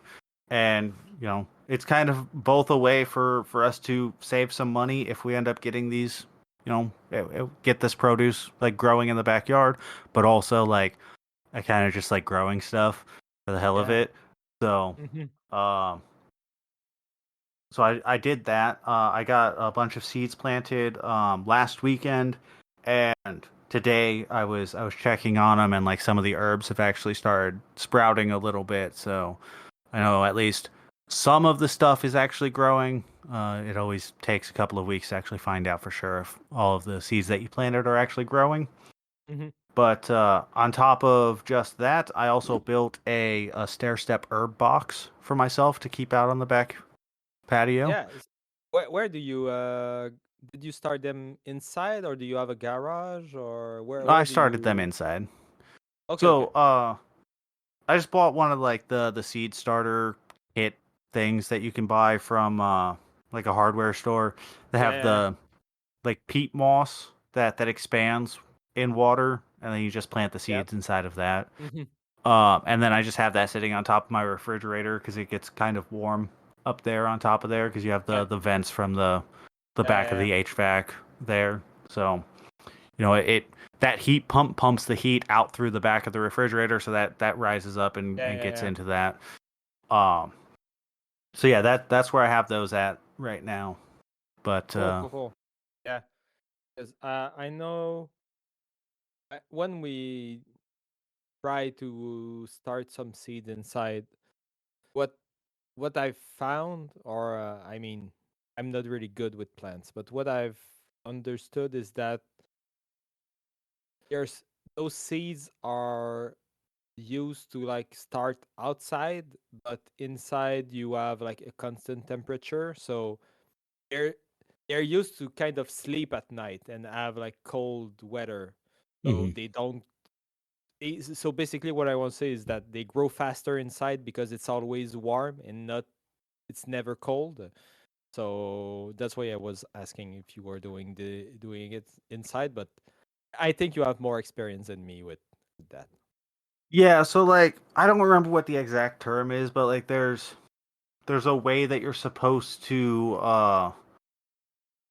like start introducing your plants to being outside to get like more acclimated to the fluctuations in temperature. Yeah. Um, this is the first time I'm doing like this many plants from seed Okay. all at the same time. Like I've done some plants in the past and wasn't super successful with it, but I figured, hey, why not try it again Yeah. and see if I can Mm-hmm. learn it, this year. Yeah. And I mean, what's the worst that happens? They all die and I lose some seeds that I saved from peppers that I bought last year and like Yeah. Exactly. $10 worth of seeds I bought from the store for some herbs. Yeah.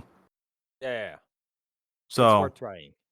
yeah, it's worth trying. And if they don't end up, surviving that process of getting them from the inside to the outside once it's like mid March into early April, then well, I guess I just go to the store and I buy some plants, Yeah. Yeah. some already pre-grown plants that are small for a couple of Yeah. dollars a piece, Yeah. and then just grow from there. Yeah. That makes sense. Yeah. Um. But yeah, and then I did build that herb box for myself, which I mentioned. I just need to paint it or something, put some kind of coat on the outside of it so that the wood is protected from the rain and everything over the seasons. Uh, so it's just sitting in my garage right now, but I did build that. I'll post a picture of that up. I posted it in Discord, but I'll put a picture of it up on the Blue Sky also. Cool. Cool. Cool. Yeah. From what I've seen, it looked pretty good.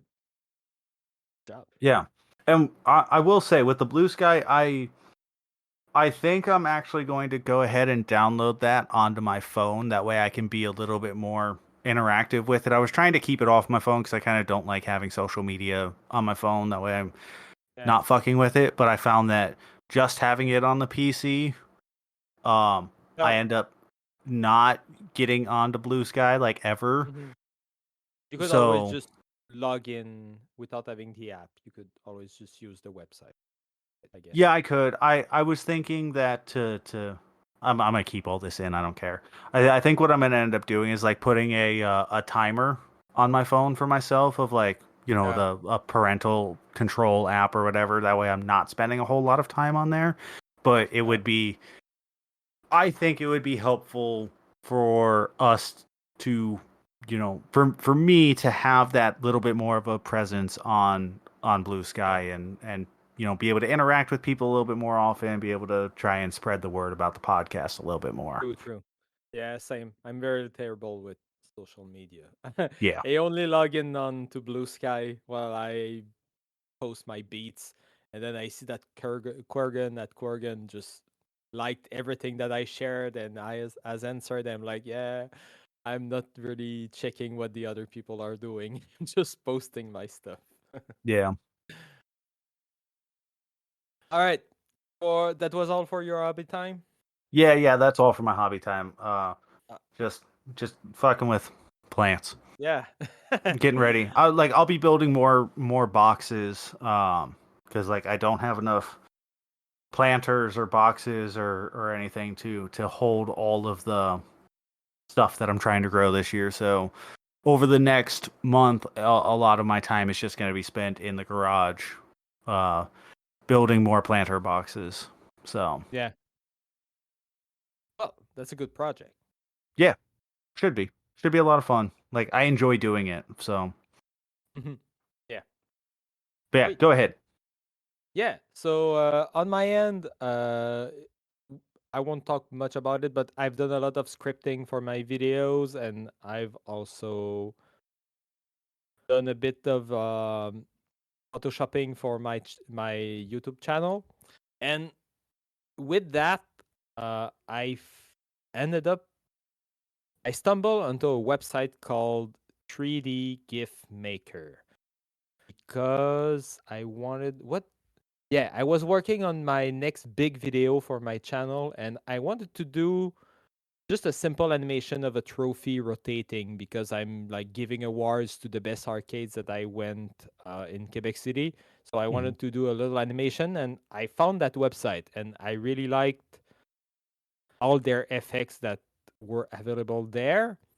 And then on that website, there's a 3D GIF effect that's a face that's rotating, and then you can give a texture and have like a PS1, PS2 style face in 3D rotating by just uploading a texture. So I did try that with the face of my brother because he's a wrestler. So I was like, yeah, a little face like if he was a character in one of those old wrestling games. And Hmm. it will make sense in a couple seconds. So I like toying with those kind of tools. So I tried that. It looked kind of good, but you can only upload one texture, and the eyes use the same texture as the face for the eyes. So like that's that's Weird. fucking weird. Yeah. So the face I managed to put all the texture fine, but the eyes were just a smaller version of the old face. So it didn't look really good. So I found the I think they had yeah, I found the email of the guy at the bottom of the website. So I sent an email. Hey, could you on the others effects you use two textures? Could you use a different texture for the eyes because I really like the style of the image, but that makes like this function pretty much useless. And then what he answered to me was that they were making another website where you can convert images to 3D models using AI. And he showed me an example with like the head of Obama where he just made a 3D model of Obama. And on the 3D GIF website, they have a section where you can upload a 3D model and then apply a couple of effects, including the one where it rotates. Hmm.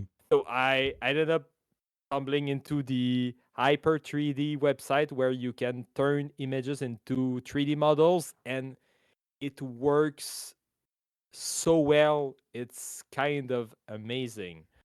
So I did one where I uploaded the picture of my brother. He was like in the middle of a wrestling match, and I just removed the background, put that there, and there's a couple version of the generator. You can use text to say, "Hey, I want a model of a bear with a mustache," or I don't know, and it will generate that. And that part I don't really like because it ends up in the AI section where they're creating models from other people.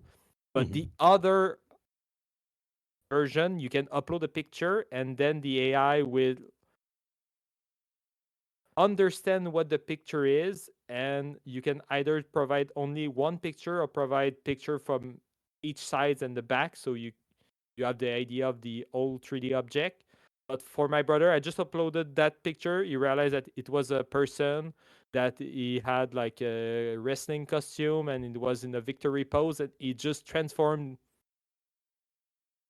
the picture into a perfect 3D model, and then it takes the picture and transforms that into a texture. In like 2 minutes, you have a full 3D model from just one single image.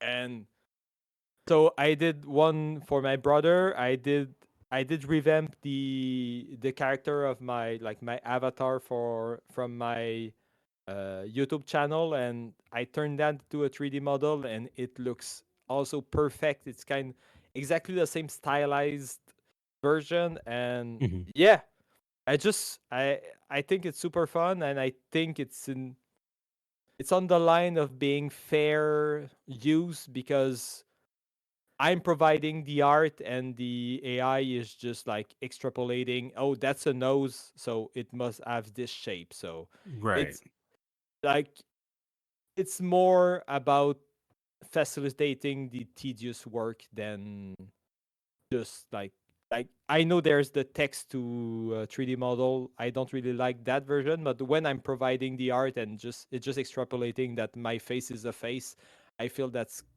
relatively fine. And yeah, I've been having fun with that, and it's giving me a lot of ideas for my effects that I will be able to use in my future videos, because I will be able to like generate 3D models of the stuff that I want and just have the right angles and lighting and everything. So hyper3d.ai, so far that website is free, and yeah, if you want some 3D models to 3D print stuff or anything, that's a really fun toy to play around. Cool. And my other hobby, I bought a weird controller. So Yeah, as I you said, did. yeah, I've been I've been doing research for my videos, like I said, and one of the things that I wanted to talk about is the Galaxy Game service, which was the games for the cable box of the competitor of Videotron. So for Bell Media, so they also had like a gaming system. So I was doing research on that because I knew that existed, but I never really dove into uh that section of the. Mhm. I just smashed my microphone. I never really dive into the Bell Media games. So I was doing research and I realized that they produced a TV remote in the shape of a gaming controller, so you could play those games like a real game. And I was like, what? That existed. It looks so weird. It looks so cool. So I went on eBay and I searched Bell Galaxy Game controller, and there was a guy in Ontario that had three. Somehow he just must have found them in a warehouse or something. So like 5 minutes after discovering that the controller existed, I just ordered one off of eBay, and like 2 days later, it arrived at my home. And since then, I've been playing with. I have an IR receiver, so I can actually use that on my computer and map any key to my controller. And long story short, I managed to find a code for my controller because there's a bunch of pre-programmed version of the controller, and the stock one wasn't working really because it just was really slow. And if I kept like my finger down on one of the arrows, it wouldn't like fire the key over and over again. It would only fire the key once at the end of me pressing the key. So I couldn't use that to play games, but I found one that actually worked. I've been trying a couple of grid-based So puzzle games. was Yeah, it yeah, like registering that you were releasing the key rather than pressing the key? yeah. It was Okay, only and it's not a fault of the software. It was really like the programming on the remote itself. But since gotcha. there's like dozens of different modes, I just ended up finding one that worked for my use case. And yeah, I've been trying a couple of grid-based puzzle games that's been working fine. But one problem that I have is that the IR receiver press the keys a bit too long. So like if you just press the key once, it will be around like 80 milliseconds. But the software is sending like 192 millisecond duration for the key press, which works fine. Like if you were in Word, that would only do a single letter at a time. But in game, since you're running at like 30 FPS or 60 FPS, it will register multiple keystrokes with a single keystroke on the controller. So Yeah, I've that's not been good. talking with a dev on the forum, and it's been helpful, but he's like focused on like the controller and the codes that the RR receiver is receiving, but it's their software that's making the keystroke. And I'm like, just can't you just set a parameter that I can change so it press for less long? But it doesn't seem to understand that part, that it should be really easy to just add a parameter so I can fix that problem. But anyway, I've been having fun just toying around and trying games with it. I will turn this into a video in the future, and I will like talk about me searching for the controller, receiving the controller, how to use it, and I will try games that gets more complicated and more complicated and more complicated. And I would like for the finale of the video being me beating the asylum in Dark Souls using that terrible controller. That'd So be cool. yeah, so that's my objective for the year, trying to use the shitty remote controller to beat a level in Dark Souls.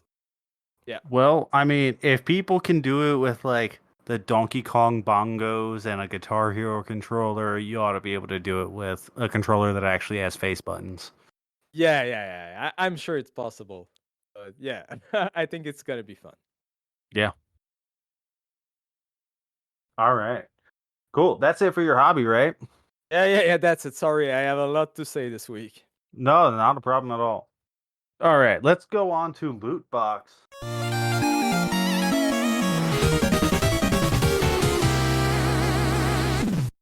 And I have something that I need to add on to here outside of what I already have on here.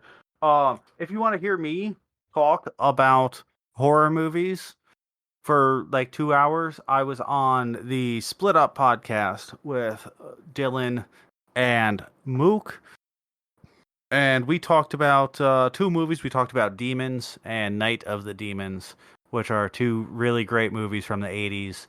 I brought Demons to the podcast, which is this weird Italian horror film that's pretty graphic, a little gory, and kind of gross, but a lot of fun. Like it's Nice. snappy with its action. And then Dylan chose Night of the Demons to bring, which is man, just another. It's a really fun movie, but yeah. So you want to hear me talk about horror movies for a couple of hours? I was on the Split Up podcast. Well, I'll have a link for that down below also. Awesome. really fun. But I brought 3 different videos to talk about today, which I'm probably trying to not bring 3 videos sometimes, but it's really hard when I watch so much fucking YouTube. There's so much stuff that I want to shout out. It's difficult to not just be like, oh, I want to, bring all the stuff that I watch. Sure.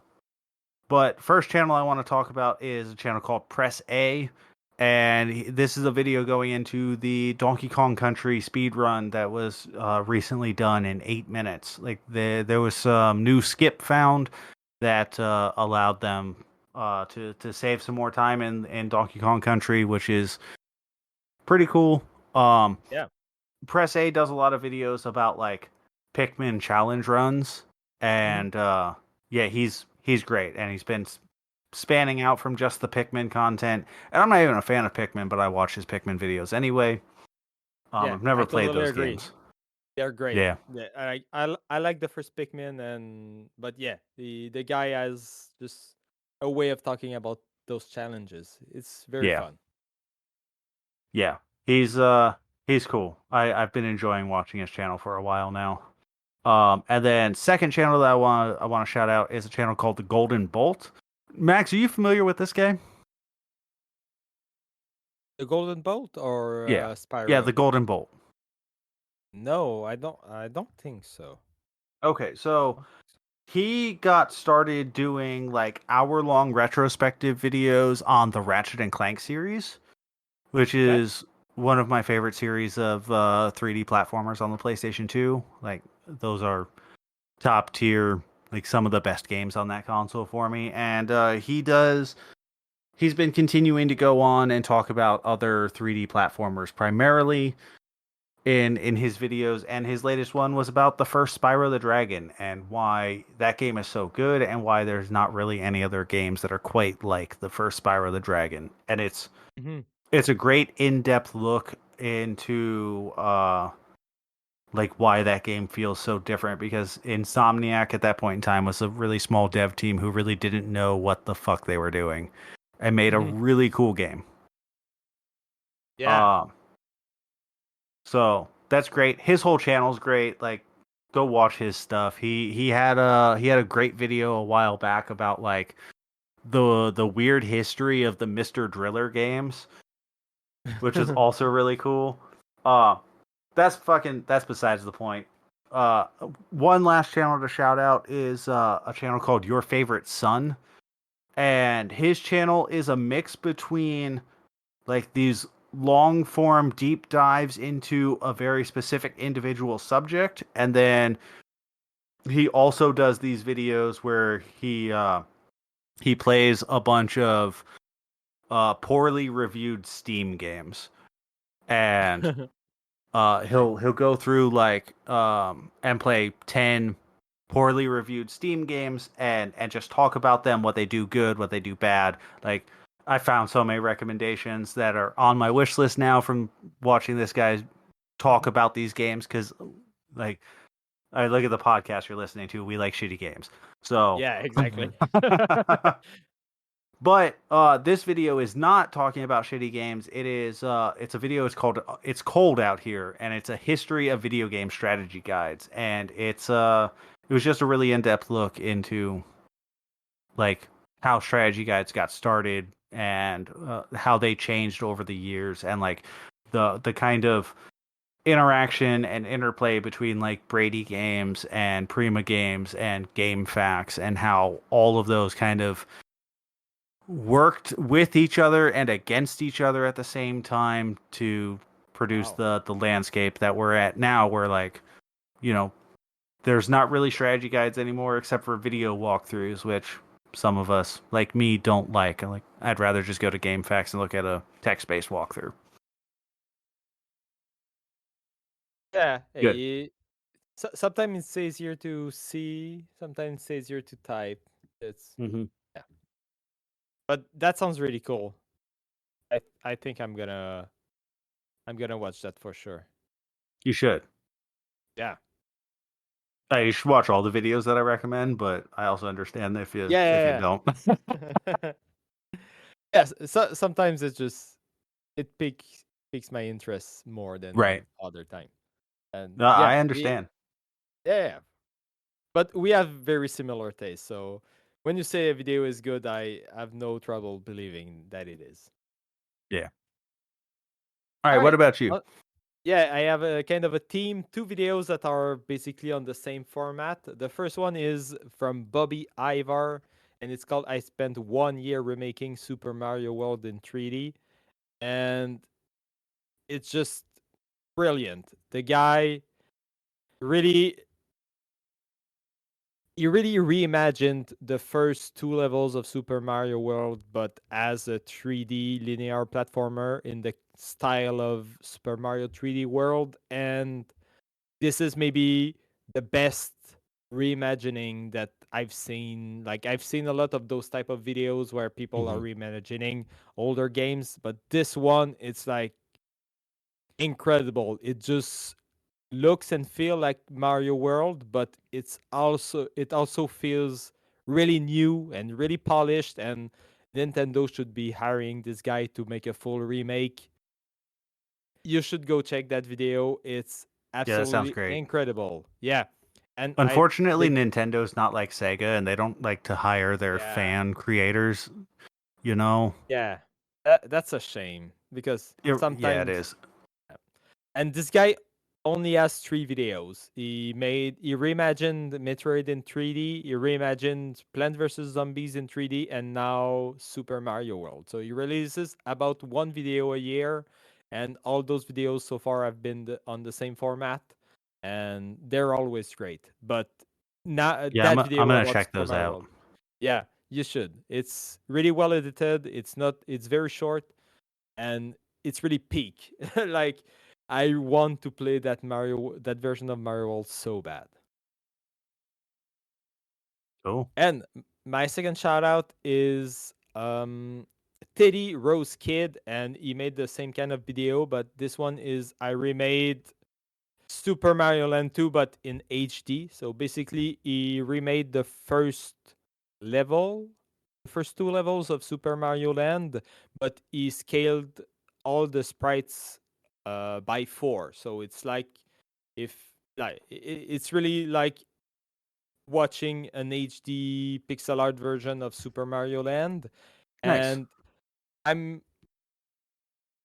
it's not on the same level as the Super Mario World reimagining. Like the Hmm. pixel art is a bit janky, the camera is a bit too fast for my taste, but the effort is totally worth it, and it actually ends up with something really, really good and in the spirit of Super Mario Land. And I I also wish I could play this version of Super Mario Land because it's one of the most underrated platformers in the Mario series to me. And that video is super fun. It only has like 10K views. The guy only has 12K subscribers, but all the projects he does in those kinds of 2D or HD reimagining, they're always super good, super fun. And yeah, that's why I shout him out. His video is fun, and he did really good. Cool. I'm gonna check that out also. Um, I always like checking out smaller creators. So Yeah, the first video, he also only has like 10 videos on his channel. And the first one he did was he reimagined Super Mario Odyssey, but like NES version.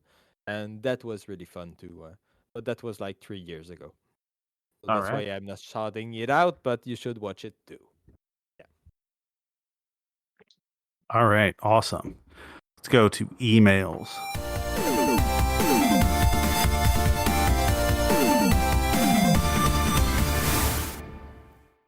And we Let me have one guess. email. Is it from the one and only Rob? It is from Rob. All And right. he titled this email Diplomatic IQ 9000. He says Scotch was talking about a beating Raft without a Raft video, and it reminded me of a similar one I saw about Civ 6. Some guy beat the game without ever founding his initial city. If you're not familiar with Civ, which let me stop there for a second. Max, are you familiar with the Civilization games? I've never played them, but I'm familiar with the concept of the game. Okay, I think I played like either Civ 3 or Civ 4 a Mm-hmm. bit back in the day, but I have not played Civ 6 yet. Okay. And I probably won't because 7's about to come out, and if I'm gonna play a Civ, it'll probably be the newest one. Mm-hmm. So Cool. anyway, he says if you're not familiar with Civ, the way the game starts is you're just a settler, one single guy riding a donkey. On your first move of the game, you find a good tile near your starting point and settle on that spot, starting the first city of your civilization. Of course, everything grows from there, and as you and other civilizations develop, start additional cities and create great nations. Well, one guy figured out a way to cheese the diplomacy victory condition by wandering around without ever claiming a single tile on the map. It's a long video, but if I recall correctly, a lot hinges on him giving gold to victims of volcano eruptions and also voting on all UN agreements in such a way that it makes everybody else like him. It gets funnier and funnier as the game goes on because this one single dude riding a donkey becomes some sort of diplomatic mastermind just walking the earth, making grand diplomatic agreements with all of the world powers. Here's the link to the video. Rob. That's That sounds great. awesome. Yeah, that Yeah. sounds like a great video. I like the concept of that. And yeah, finding like alternative route and cheese in video games, it's always fun. Yeah. Yeah, that sounds like a lot of fun. I did not Mhm. watch this before we got to record. I just checked the email uh today, despite the fact that this says Rob sent it to us 8 days ago. Yeah, Um we're too prepared. That's why. yeah, I get prepared for the podcast by getting everything ready like a couple hours beforehand, which Yeah, that same. includes checking the email. Yeah. Yeah. So, That reminds me, I did find a little bit of cheese in Dark Souls when I was playing for the final boss. yeah. Uh, in the boss run, while going to the final boss, if you save and quit right before the white gate to try and beat Cinder, Hmm. when you reload your save, the Black Knight that's by the door won't respawn. So you can do the boss run, quit, load the save back, and then you have all the time to heal up and cast some spell and just get ready for the fight. So I Nice. would usually. I would do that just to be like prepared and calm before, and not dodging the the Black Knights while I'm casting power within and everything. So yeah. Right. Yeah. I don't know if I have any like major cheeses that I found in games. Not there nothing comes to mind. At Hmm. least not off the top of my head. So, Yeah, that's also fine following the rules. yeah. I mean, I'm sure I have found something at some point in time, but yeah, just nothing is immediately coming to mind. Hmm. Yeah, So, I've also yeah, not really that's like fair. tried to break a game like that, like not build a civilization in the game called Civilization. Yeah, yeah, yeah. I did So, a couple challenge runs. I did Crash 1 and Crash 2 without collecting a single Wumpa fruits. oh wow. With the yeah, and the first one, it's totally possible to do it. There are a couple of tight spots, but it's not too bad. The second one is technically not possible because you get some Wumpa fruits during a scripted events at the beginning of a level. But if you remove that scripted event, every time that you can control Crash, you can actually avoid all the Wumpa fruits, and it's Mhm. way harder than the first game. But Wow. All right. those were fun challenges. I have some videos in French, sadly, but the first one I did put English subtitles. But yeah, yeah, I like a And those good games are challenge hard run. anyway. I don't know. I played them for the first time with the remaster on Switch, and I, I, They feel a lot like Donkey Kong Country, but in 3D. So I think I was the prime demographic for those games. I didn't have You much know trouble what? That's beating a them. fair assessment. I never really considered how similar Crash is to Donkey Kong Country, and Oh yeah, yeah, yeah. I yeah, I played can them see for the that. first time, and I was really like they're short platformers with a simple move set. You have like 2 bonus levels in every level that you need to find. It's basically the same structure. It's just not the same viewpoint. Hmm. Yeah. Have you played Crash 4 yet? I did play a bit of Crash 4. I did not go through the game, but from what I've played, I wasn't a big fan. Be- because one, there's a lot of gimmicks that I don't really like. I thought Like there were too many gimmicks. one of the gimmicks is like slowing down time, which is maybe the gimmick that I like the least in any game because Mhm. it just boils down to hitting the button when you see something going fast. There's like no challenge in using that ability. It's just, oh, it's going too fast. I will hit the button, and now it's a normal platformer level. It's just dumb.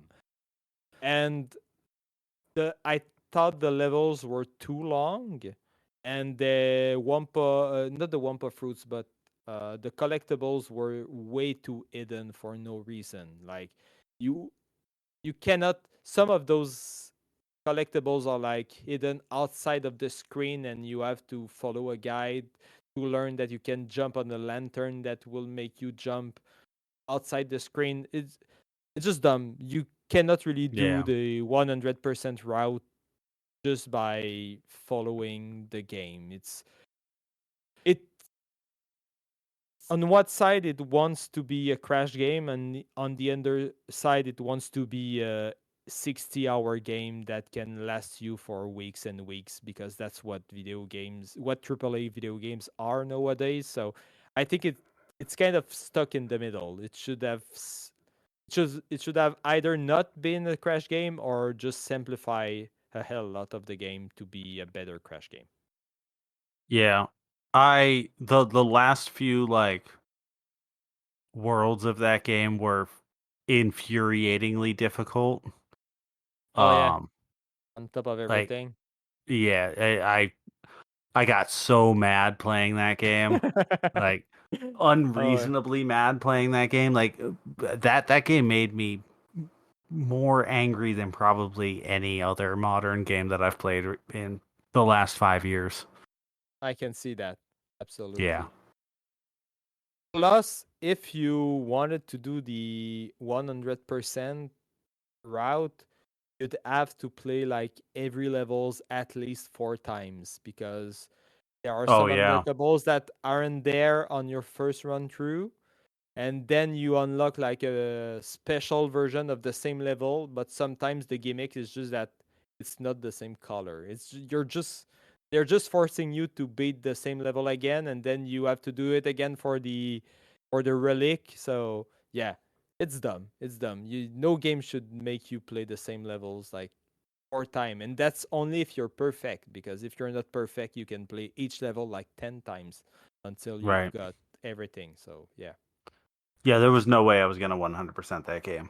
I Oh got to yeah. the end of it and I immediately uninstalled it from my PlayStation. Yep. Yep. I get that. All right, well, Well, thank you, Rob, for the great email. We appreciate the hell yeah. out of it.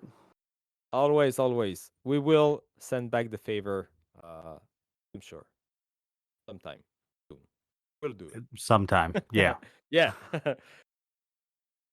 And if you would like to reach out to us with any questions, comments, or topics of discussion, you can email us at trashstationpodcast@gmail.com. Max, what was that email?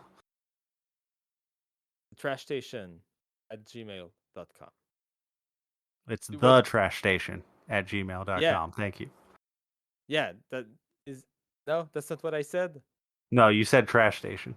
Ah, damn it. Sorry. The Trashstation@gmail.com. I was so not ready for that question.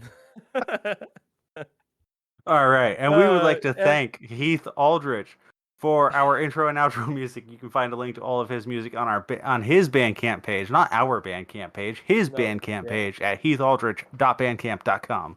and not his Buzzsprout page either. And we would also like to thank RainbowSavvyDesigns for our logo. Links to both of their works will be available in the show notes. All right, and if you want to find me, you can find me on Twitch at twitch.tv/scotch and hobbies. I stream normally every Monday and Wednesday around 5 or 6 p.m. Central Standard Time. And you can find me on social media if you want at Scotch and Hobbies. And if you want to play some of my games, you can check out my itch.io page at itch.io/Potomax. Otherwise, you can see what I'm playing on Blusky at Potomax. And if you speak French, I have a ton of videos on the good old YouTube at youtube.com/jeuxbière. And if you want to follow the show, we are on social media at the Trashstation. What was or that? the Trashstation Pod. The Trash Something Station. like that. Yeah. It's the Trashstation with sometimes sometimes a pod. It's all there.